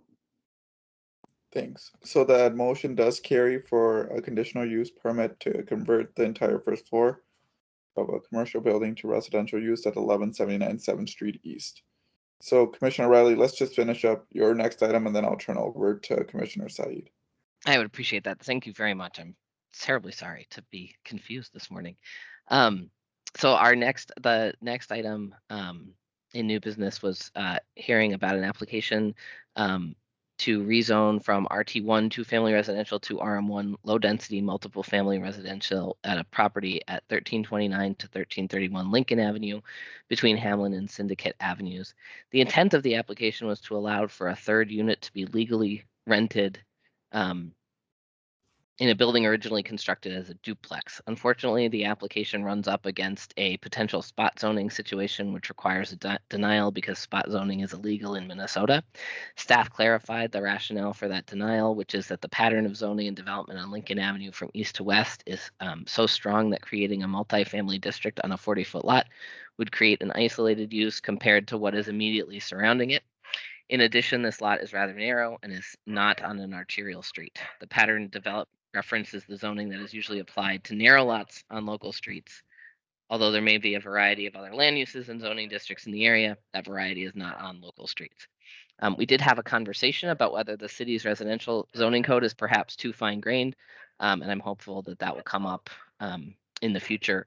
But for this particular application, the motion out of committee is to recommend denial, and the vote was unanimous to rezone. So it was a recommendation to deny the rezoning from RT1 to family residential to RM1 low density multiple family residential at 1329 to 1331 Lincoln Avenue.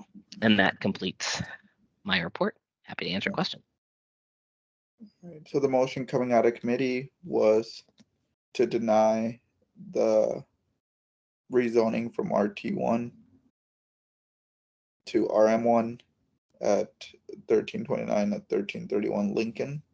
As any discussion on the motion, Commissioner Cantor? Yeah, thank you, Chair.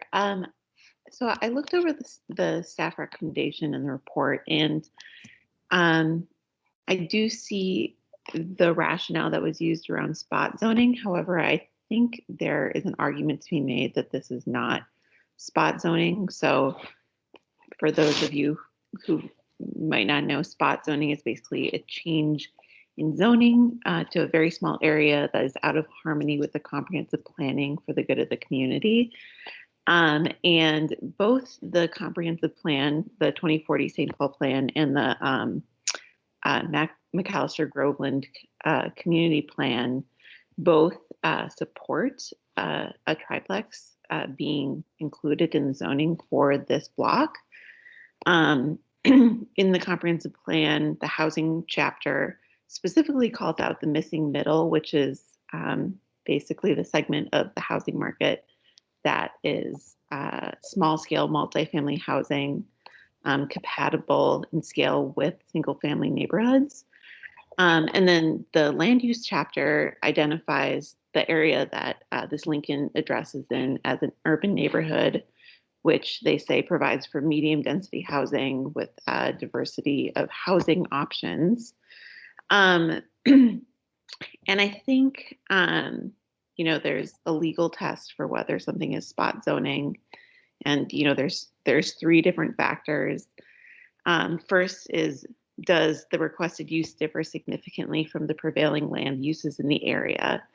And I think here, kind of the distinction between the staff report and how I see it is how the area is defined. So sure, on Lincoln Avenue, except for a property just 2 houses down or 2 buildings down, there's only single family or duplexes.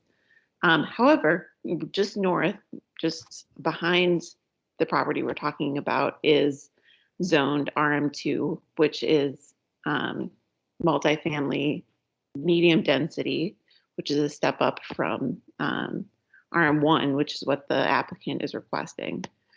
So I think if we don't just look at the street, but the area as a whole, I think it does not differ significantly from the prevailing land uses. Sorry. And then I think the area requested for rezoning, the second test for spot zoning is whether the area will benefit just a small number of landowners rather than hurting a larger percentage of landowners. And I think in this instance, not only do the owners of the Lincoln Avenue address stand to benefit from this being turned into a triplex, but so does the businesses in the neighborhood, the other residents of the neighborhood who could have more businesses to walk to, more transit services. So sorry, that was very long-winded, but I do think that there's an argument to be made that this rezoning should be supported, and I would make a motion if it's appropriate to recommend approval of the proposed rezoning. So I believe Commissioner Cantor, well, 2 things. First, what you discussed was very heavily discussed during the committee meeting. Mr. Mike Richardson from staff sort of outlined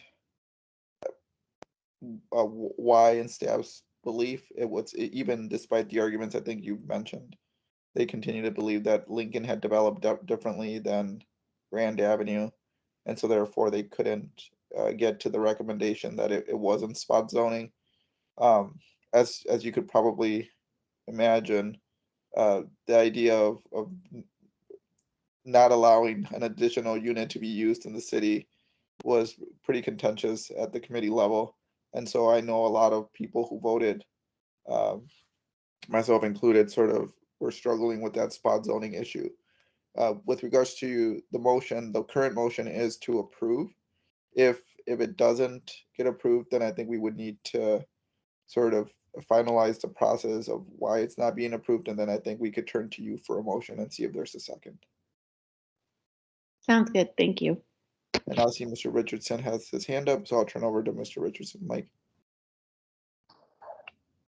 Thank you, Chair. Thank you, Commissioner Cantor, for asking those questions, I think, and bringing up those points. As the Chair said, there was a pretty long discussion about this at committee, and I just wanted to address a couple of the things that you said, Commissioner Cantor. From the City Attorney's Office, one of the definitions we got on spot zoning was similar to what you said, but that it applies to zoning changes typically limited to small plots of land which establish a use classification inconsistent with the surrounding uses and create an island of non-conforming use within a larger zone property. So that I could see that in addition to what you gave as well. And I think that is the primary issue, though, that the use classification allowing multifamily would be non-conforming within the pattern that exists there for the uses allowed by the other zoning districts surrounding. And then a couple of other things about the tests or factors that you brought up. I think thinking about how the area is defined in the staff report, this is, I think, potentially somewhat subjective, but at the same time, Grand Avenue is defined as a mixed-use corridor, definitely a different character than other residential streets.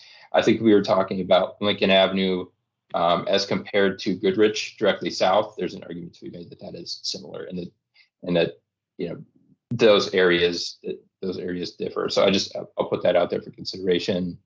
And then the last thing that I wanted to mention about the second test versus talking about benefiting a small number of landowners versus harming a larger number. I just want to remind the commissioners that while the impetus for this application was to allow a third unit in a basement, the application and the recommendation are in fact for the broader issue of a rezoning that will last for a very long time. And this building could be torn down and a different building constructed in the future. So if the question was just, is a third unit appropriate? The recommendation would likely be different, but that's not what the application was for. So I just want to bring up those points. Thank you, Mr. Richardson. Any questions for staff? Okay, so the motion coming out of committee is to approve. The motion out of committee is to deny the rezone from RT1 to RM1 low density multifamily residential. Any additional discussion on the motion?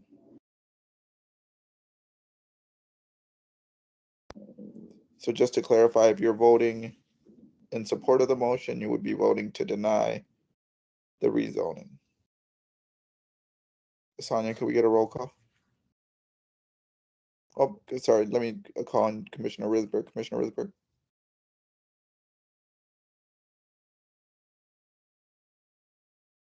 You're muted, Jeff. Sorry for the late entry here. Could you please remind me what the vote was on this item coming out of committee? So I do believe it was unanimous for to deny the rezoning and be in favor of staff recommendation of given the spot zoning issue. Right. Thank you. Mm-hmm. Any additional questions? All right, Tanya, can we get a roll call, please? Commissioner DeJoy, Yes. Commissioner Grill, Yes. Commissioner Hood, Yes. Commissioner Holst, No.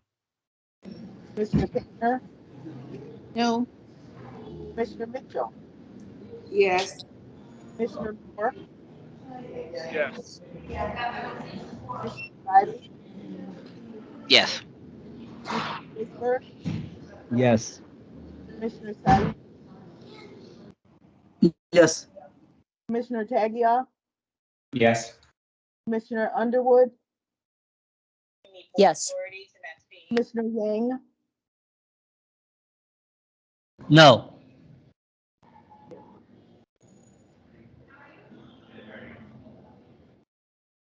10-3 to deny.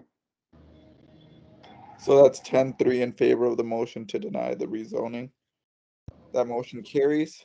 I'll turn over to Commissioner Said for the synopsis of 406 Maryland Fuel and Auto CUP. Commissioner Said, would you be able to do that? Or would you like me to?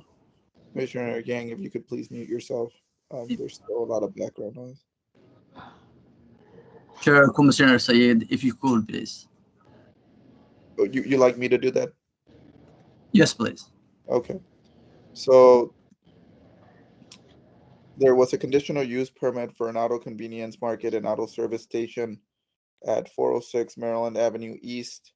The application requested conditional use permit approval for an auto convenience market and auto service station with the notion that the existing pumps and building would be replaced with new construction, and the outdoor tire storage would be removed.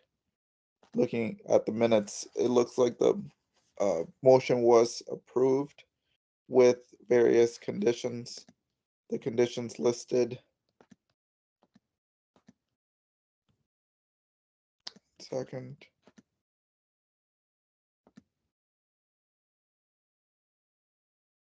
Was that, well, with the listed conditions, is that correct to staff, whoever made the presentation on it?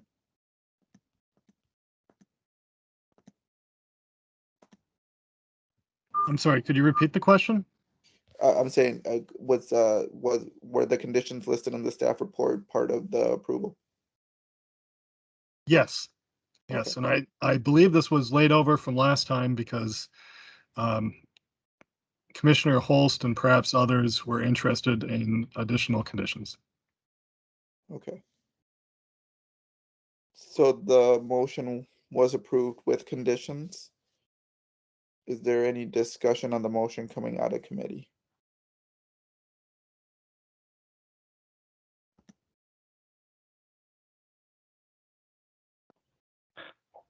Commissioner Holst? So I'm not sure what the appropriate time would be. I mean, I have a motion to amend the conditions slightly that Mr. Dermody has already prepared, but I don't know if we want to do a motion and then I motion for an amendment, or what the proper process here would be. So, Mr. Dermody, perhaps you could provide a quick synopsis of what the current conditions are. So that what the current motion, Commissioner Holst, would be to approve as coming out of committee. If that doesn't pass, then we would be open to take a motion with an amended condition. So, Chair and Commissioners, what I have up on the screen was actually a wording that Commissioner Holst is preparing to recommend, but it has underlines and crossouts, so you can see what the original motion coming out of committee was to approve the conditional use permit subject to one condition that says final plans approved by the zoning administrator for this use shall be in substantial compliance with the plans submitted and approved as part of this application, except that the trash enclosure shall be relocated to the southwest corner of the main building. That's it. That's the only condition. The And then the rest of this is if Mr. Holst wishes to make a motion. I believe this is his amended motion that he wishes to put forward, and it's up to you, Chair, on whether you want to entertain that. Sure. So I guess the motion coming out of committee was to approve with the sole condition that Mr. Germany just read out. Commissioner Holst, I'll turn to you to articulate why you disagree with that. We'll then take a vote on the original motion coming out of committee. And if it doesn't carry, then we can turn to you for a motion on the amended language. Very good. Thank you. Understood. Well, I can agree with the recommendation of the zoning committee regarding the auto convenience market as a conditional use. I note that the site plan was submitted with the application references a future tobacco product shop. Even though tobacco product shops are used that can be permitted in the zoning district, tobacco product shop at the site cannot be established without first obtaining a variance.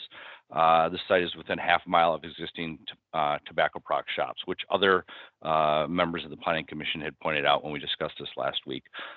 Establishing a tobacco shop at this site would require a variance from the separation requirement.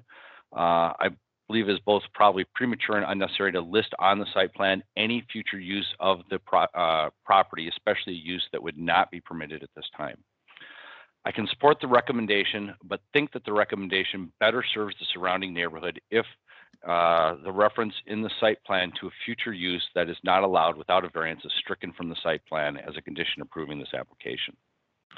I can support the recommendation as well if an additional condition added that staff at PED or DSI both note in the city's Amanda records that the tobacco product shop is not permitted use at this site without first obtaining a variance because the site is too close to an existing tobacco product shop.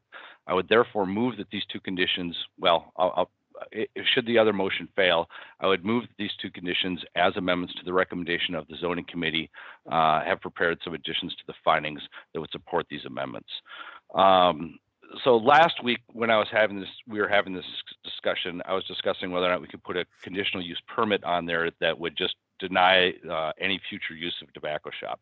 After discussions with Peter Warner, there was concern about whether or not that might possibly open the city to litigation. But these small changes would be okay. This really came from a problem that we had that came before the Planning Commission, quite frankly, just a few months ago, right? 444 Maryland Avenue, as we recall, was Zone B1. It was given a tobacco license, which it should not have been. And so then as a Planning Commission, we voted to move it from B1 to B2 because of an error. That allowed the tobacco use. The City Council then, as a result, overturned the Planning Commission, I believe on a unanimous vote, 7-0, not supporting the zoning, and now the city is being sued.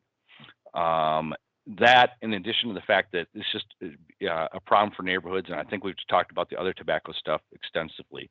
But this amendment will just put in enough little extra note to make sure that, you know, this isn't in the plan, so no one's under the idea that there should be a tobacco shop going in here, and sort of a double check for DSI or for zoning to make sure this doesn't happen. So my request would be that we, of my fellow planning commissioners, is that we turn down the initial recommendation coming out of zoning, and then we can move this recommendation with the slight changes that are on it.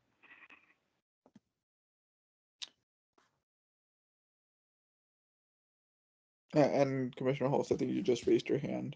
So I assume I did. So Mr. Germany, just to clarify, if I remember this issue, for them, in order for this establishment to put a tobacco shop, they would have to come for some form of a variance, correct?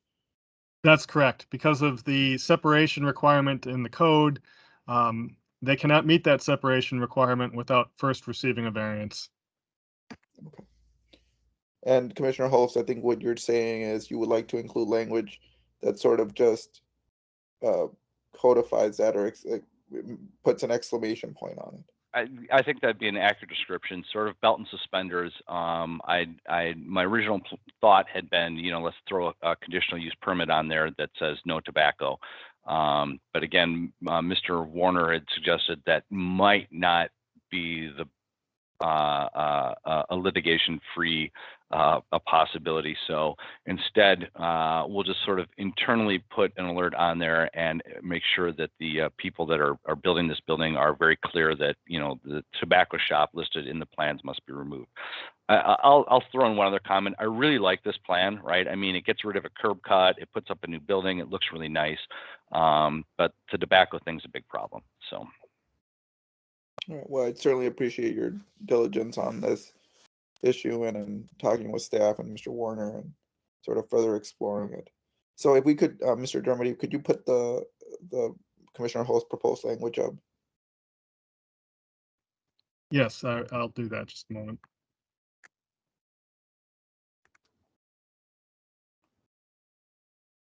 So Commissioner Holt's proposal would amend findings 4C and 4E. It would reword condition 1 and add condition 2. Okay. And so if you could just leave it up so that commissioners can go ahead and read that as they decide to vote whether or not yes or no on the motion coming out of committee. In the interim, I'll call on Commissioner DeJoy. I'm not exactly clear. So there was concerns when we discussed this at the last meeting about it being a quasi judicial matter. So when we consulted our attorney, Peter Warner, what did he say? Did he say, yes, this is good and we should move forward, or this could could open us up to a lawsuit? Commissioner Hulse. So through the chair, our attorney, Peter Warner, did not make a recommendation, but based off of what I described and what was important, he thought this would be good recommendation. And again, because this is quasi judicial, he doesn't make a recommendation, but he created something that he felt was would be reasonable and protect the city from liability based off of what I described. So just to clarify though, that's if the language was to be included. Correct. This is the language that he would that he thought would be appropriate. Not Correct. appropriate, but that he can advise one way or the other, but that he would be sort of legally saying is permissible, not whether it's right or wrong. Correct. That's an accurate statement, which was one of the reasons we held it over last week, was because we wanted to be able to consult with Peter Warner, and Peter Warner came up with language that would be acceptable. He's not recommending, right, because he can't, but he would say that this would be fine. So. Okay. So again, the motion coming out of committee is to approve simply with the condition read by Mr. Dermody initially, with the understanding that if a tobacco shop or tobacco was to be sold on here, it would still need to go through the some form of variance request. In other words, some form of application process through the city. What Commissioner Holst is proposing is additional language that would sort of put an exclamation point bolded to the applicant that tobacco shop not a permitted use given the location unless it went through the formal process. Correct, Commissioner Holst? That is my understanding. Yes, that is correct. So sort of the ultimate request from me would be denial of the first, and then we make a second motion with approval, and that'll allow everything to move forward and just put just like you said, an exclamation point or some extra clarity around this. So we'll take a motion first on the motion coming. We'll take a vote first on the motion coming out of committee, with it just to approve with the one condition. If you vote yes, you would be voting to essentially against the language by Commissioner Holst. If you vote no, then we'll turn over to Commissioner Holst to make a motion and see. Correct. And the second motion, you know, is staff language also. I mean, I didn't write this thing freehand, right? This is you know, written by staff. So. Okay. So Sonia, is there any additional discussion on the motion? Sonia, could we get a roll call, please? Commissioner DeJoy? Okay, I vote no, and my rationale is that there are other conditions that should be added. Commissioner Grill?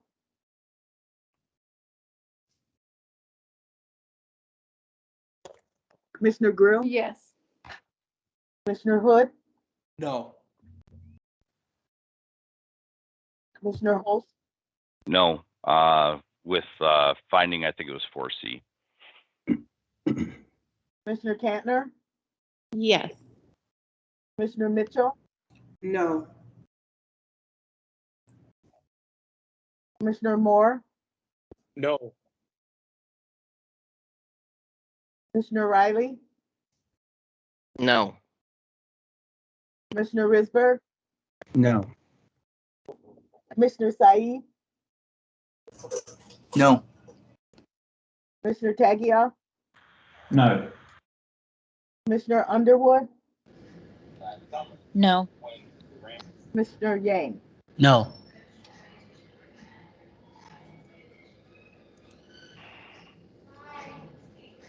Two yes and 11 no. All right, so that motion fails, but I'll turn over to Commissioner Holst. Hello, I would move the motion that is before us now with the amendments presented by All right, Bill. so the motion is for approval with the additional condition outlined and additional revised language for paragraph 4C. Is that correct? So Commissioner moved. Holst? So moved. All right, is there a second on the motion? Second. All right, moved by Commissioner Holst, seconded by Commissioner Said to approve, Sorry, Chair, this Commissioner said that wasn't me. approve the conditional use permit with the added language or change language on 4C, as noted on the screen, as well as the additional condition proposed by Commissioner Holst. Moved by Holst, seconded by Said. Is there any additional discussion on the motion? Chair, Chair. this Commissioner said it wasn't me. Somebody else might be said a second. Oh, I'm sorry, so Commissioner says, could I get the name of who seconded? Oh yes, Commissioner Young. Okay, moved by Commissioner Holst, seconded by Commissioner Yang. Any additional discussion on the motion? Seeing none, Sonia, can we get a roll call?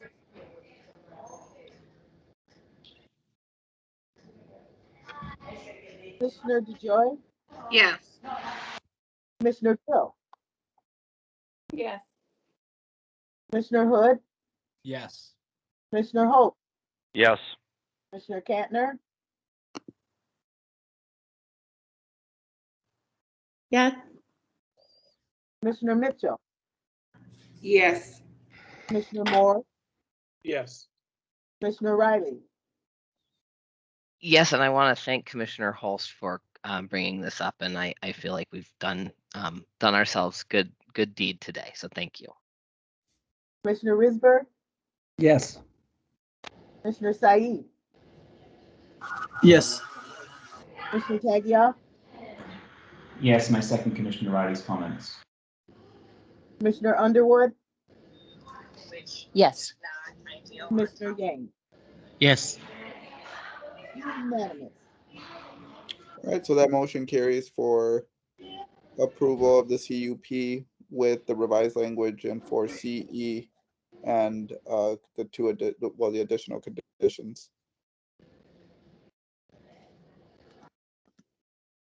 So I will then turn to the next item on the agenda, which is the Comprehensive Neighborhood Planning Committee. I'll again turn to Commissioner Holst. Comprehensive Neighborhood Planning Committee met and discussed the amendment to the St. Paul Neighborhood Redevelopment Plan. Project area include 520 Payne Avenue. Mr. Dermody, am I correct that you will be giving us a brief presentation on this? I can. So the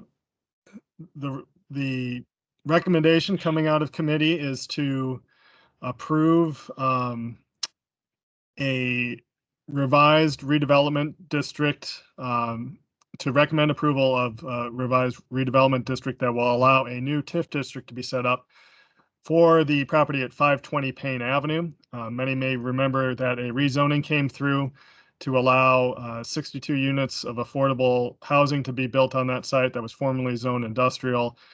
This action would essentially allow the tax increment financing to occur for the site. The committee did find that it is in conformance with the comprehensive plan, which is the only question in the Planning Commission's purview.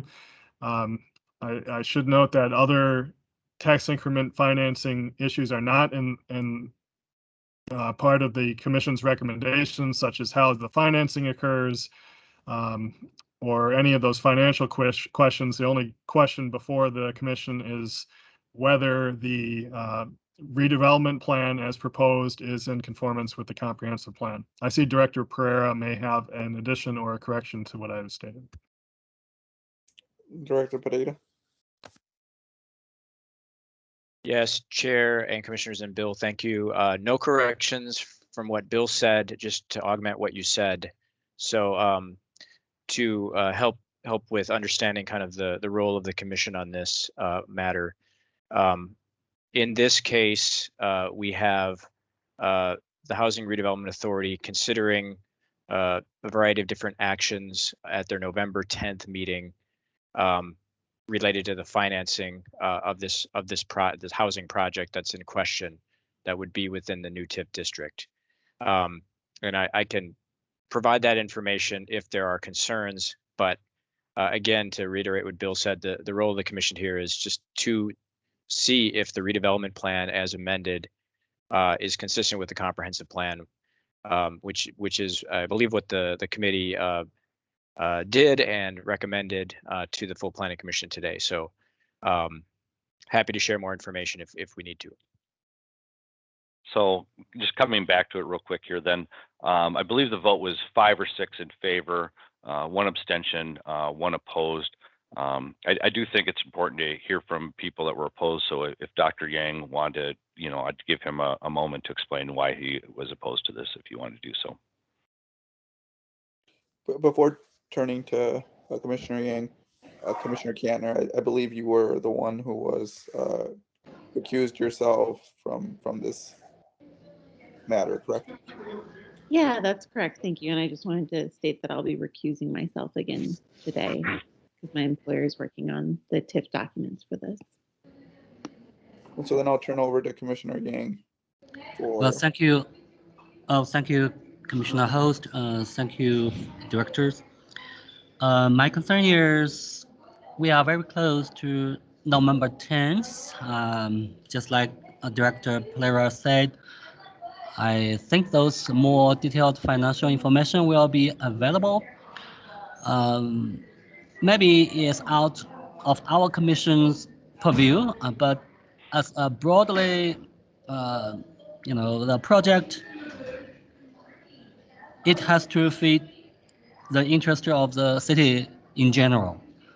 Even we are only, have purview over part of the process, but it's better for us to understand the overall fitness as well as financial healthy of this project. So I would move to delay our decision today until sometime later after November 10th. I do believe that is the first motion, so I will entertain a second. Is there a second to delay?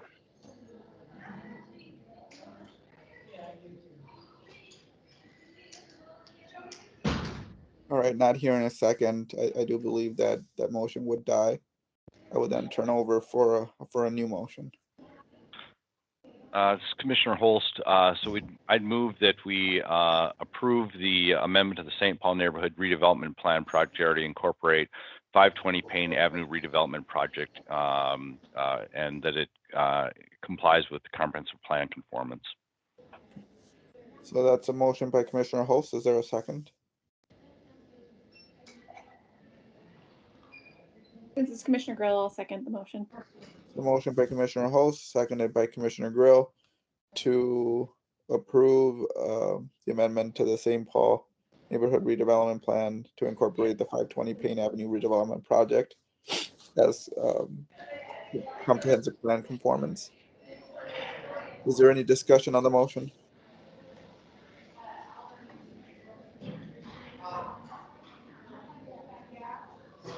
All right, Tanya, can we get a roll call?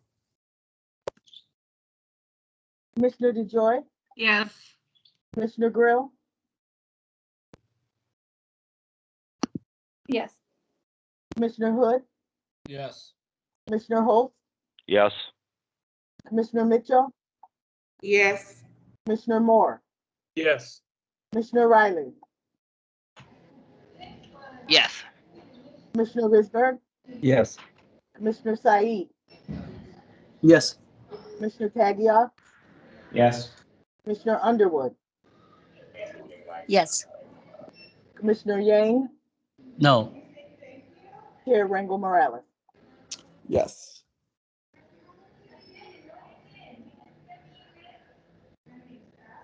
Well, yes, 1 no, and 1 abstention. All right, so that motion does carry. Commissioner Holst, is there any other updates you'd like to provide the commission? Yeah, we canceled last week's comprehensive neighborhood planning committee, but we have scheduled on November 3rd. We will be relooking at the 1 to 4 unit housing infill. All right, thank you for that, Commissioner Holst. In addition, I guess this is Bill Dermody Day. It sounds like, at least based off the amount of business he's had to give today. So I appreciate you standing up and doing all this. I'm sure you feel like you've done a full day's work already, and it's only 10:50. So. Thank you very much for holding the meeting. I'm so glad there was a quorum today. Thank you. Mr. Germany's just getting started with his day. So the next item on the agenda is Transportation Committee. I'll turn over to Commissioner Risberg. Thank you, Mr. Chair. Good morning, everyone. Our next meeting of the Transportation Committee will be November 1st, coming Monday, 4:30. We have 3 information items, again, pulled together by Mr. Dermody. He's also going to be busy on Monday.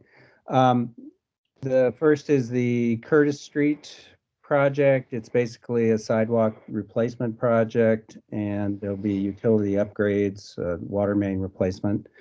The second is the Battle Creek Reclamation Project. This is a mill and overlay project, but it's currently developing new technology that's a little deeper mill and overlay. So this is kind of a trial project we'll learn about. And the last one will be phase 5 of the Wheelock Parkway project. And this is all part of the ground round implementation. So it's 5th in a series of projects on Wheelock Parkway to do a full street reconstruction. All 3 of those will be heard on Monday. And that concludes my report. Thanks. Thank you, Commissioner Risberg. Any questions for Commissioner Risberg? All right, I'll turn over to communications nominations. Is Commissioner Underwood still here?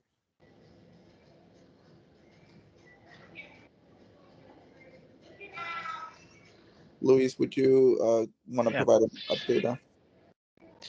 Sure, yes.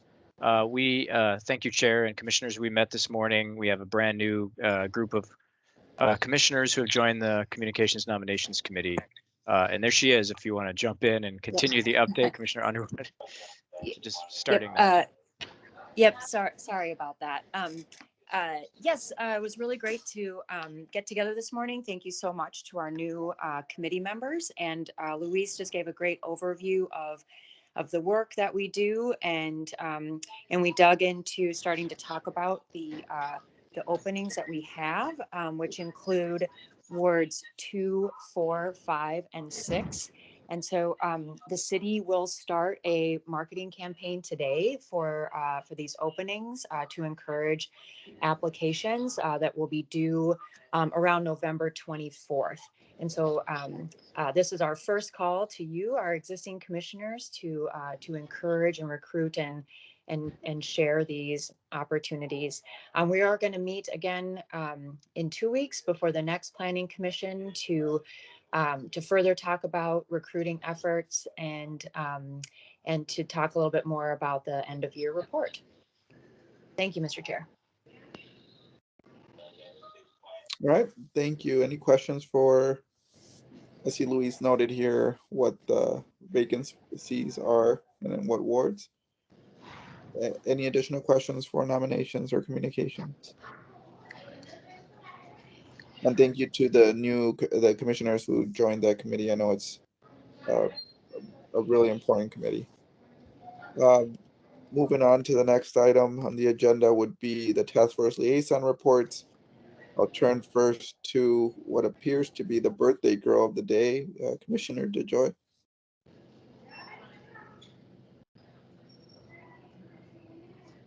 Commissioner DeJoy. Sorry, I had my microphone on mute. Thank you for the birthday wishes. I'll keep my report brief. We did meet on October 19th, and our next meeting is November 16th.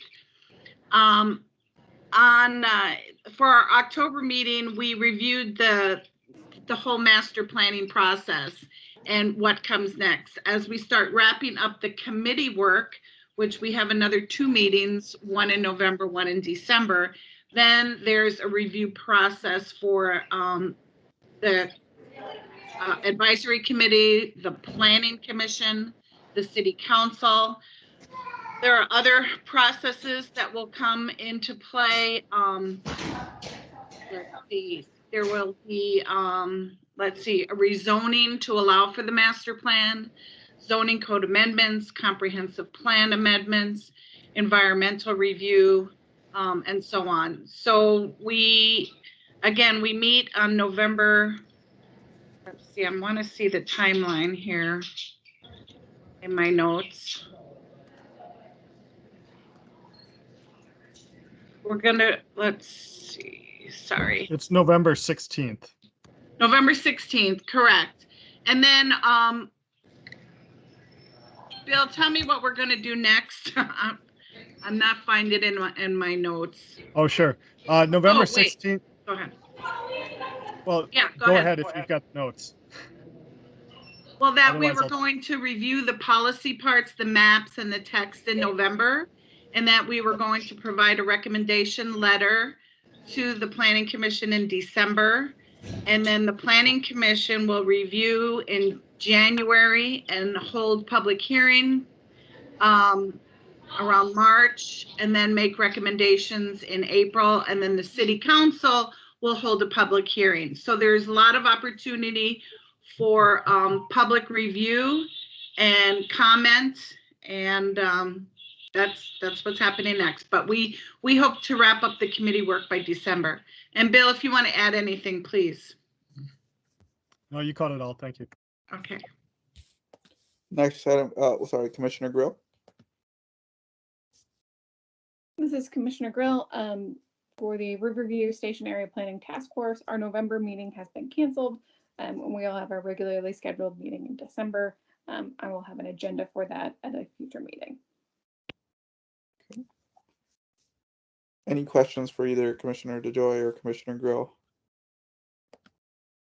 So moving on to old business, new business, or anything a commissioner would like to add to the agenda coming up in 2 weeks. With that, that will conclude the October 29th, 2021 St. Paul Planning Commission meeting. Thanks everybody for joining. I know it was a long meeting today, so I appreciate everybody staying to the end here. Everybody have a good weekend. Thank you. Bye now. Thank you. Thank you.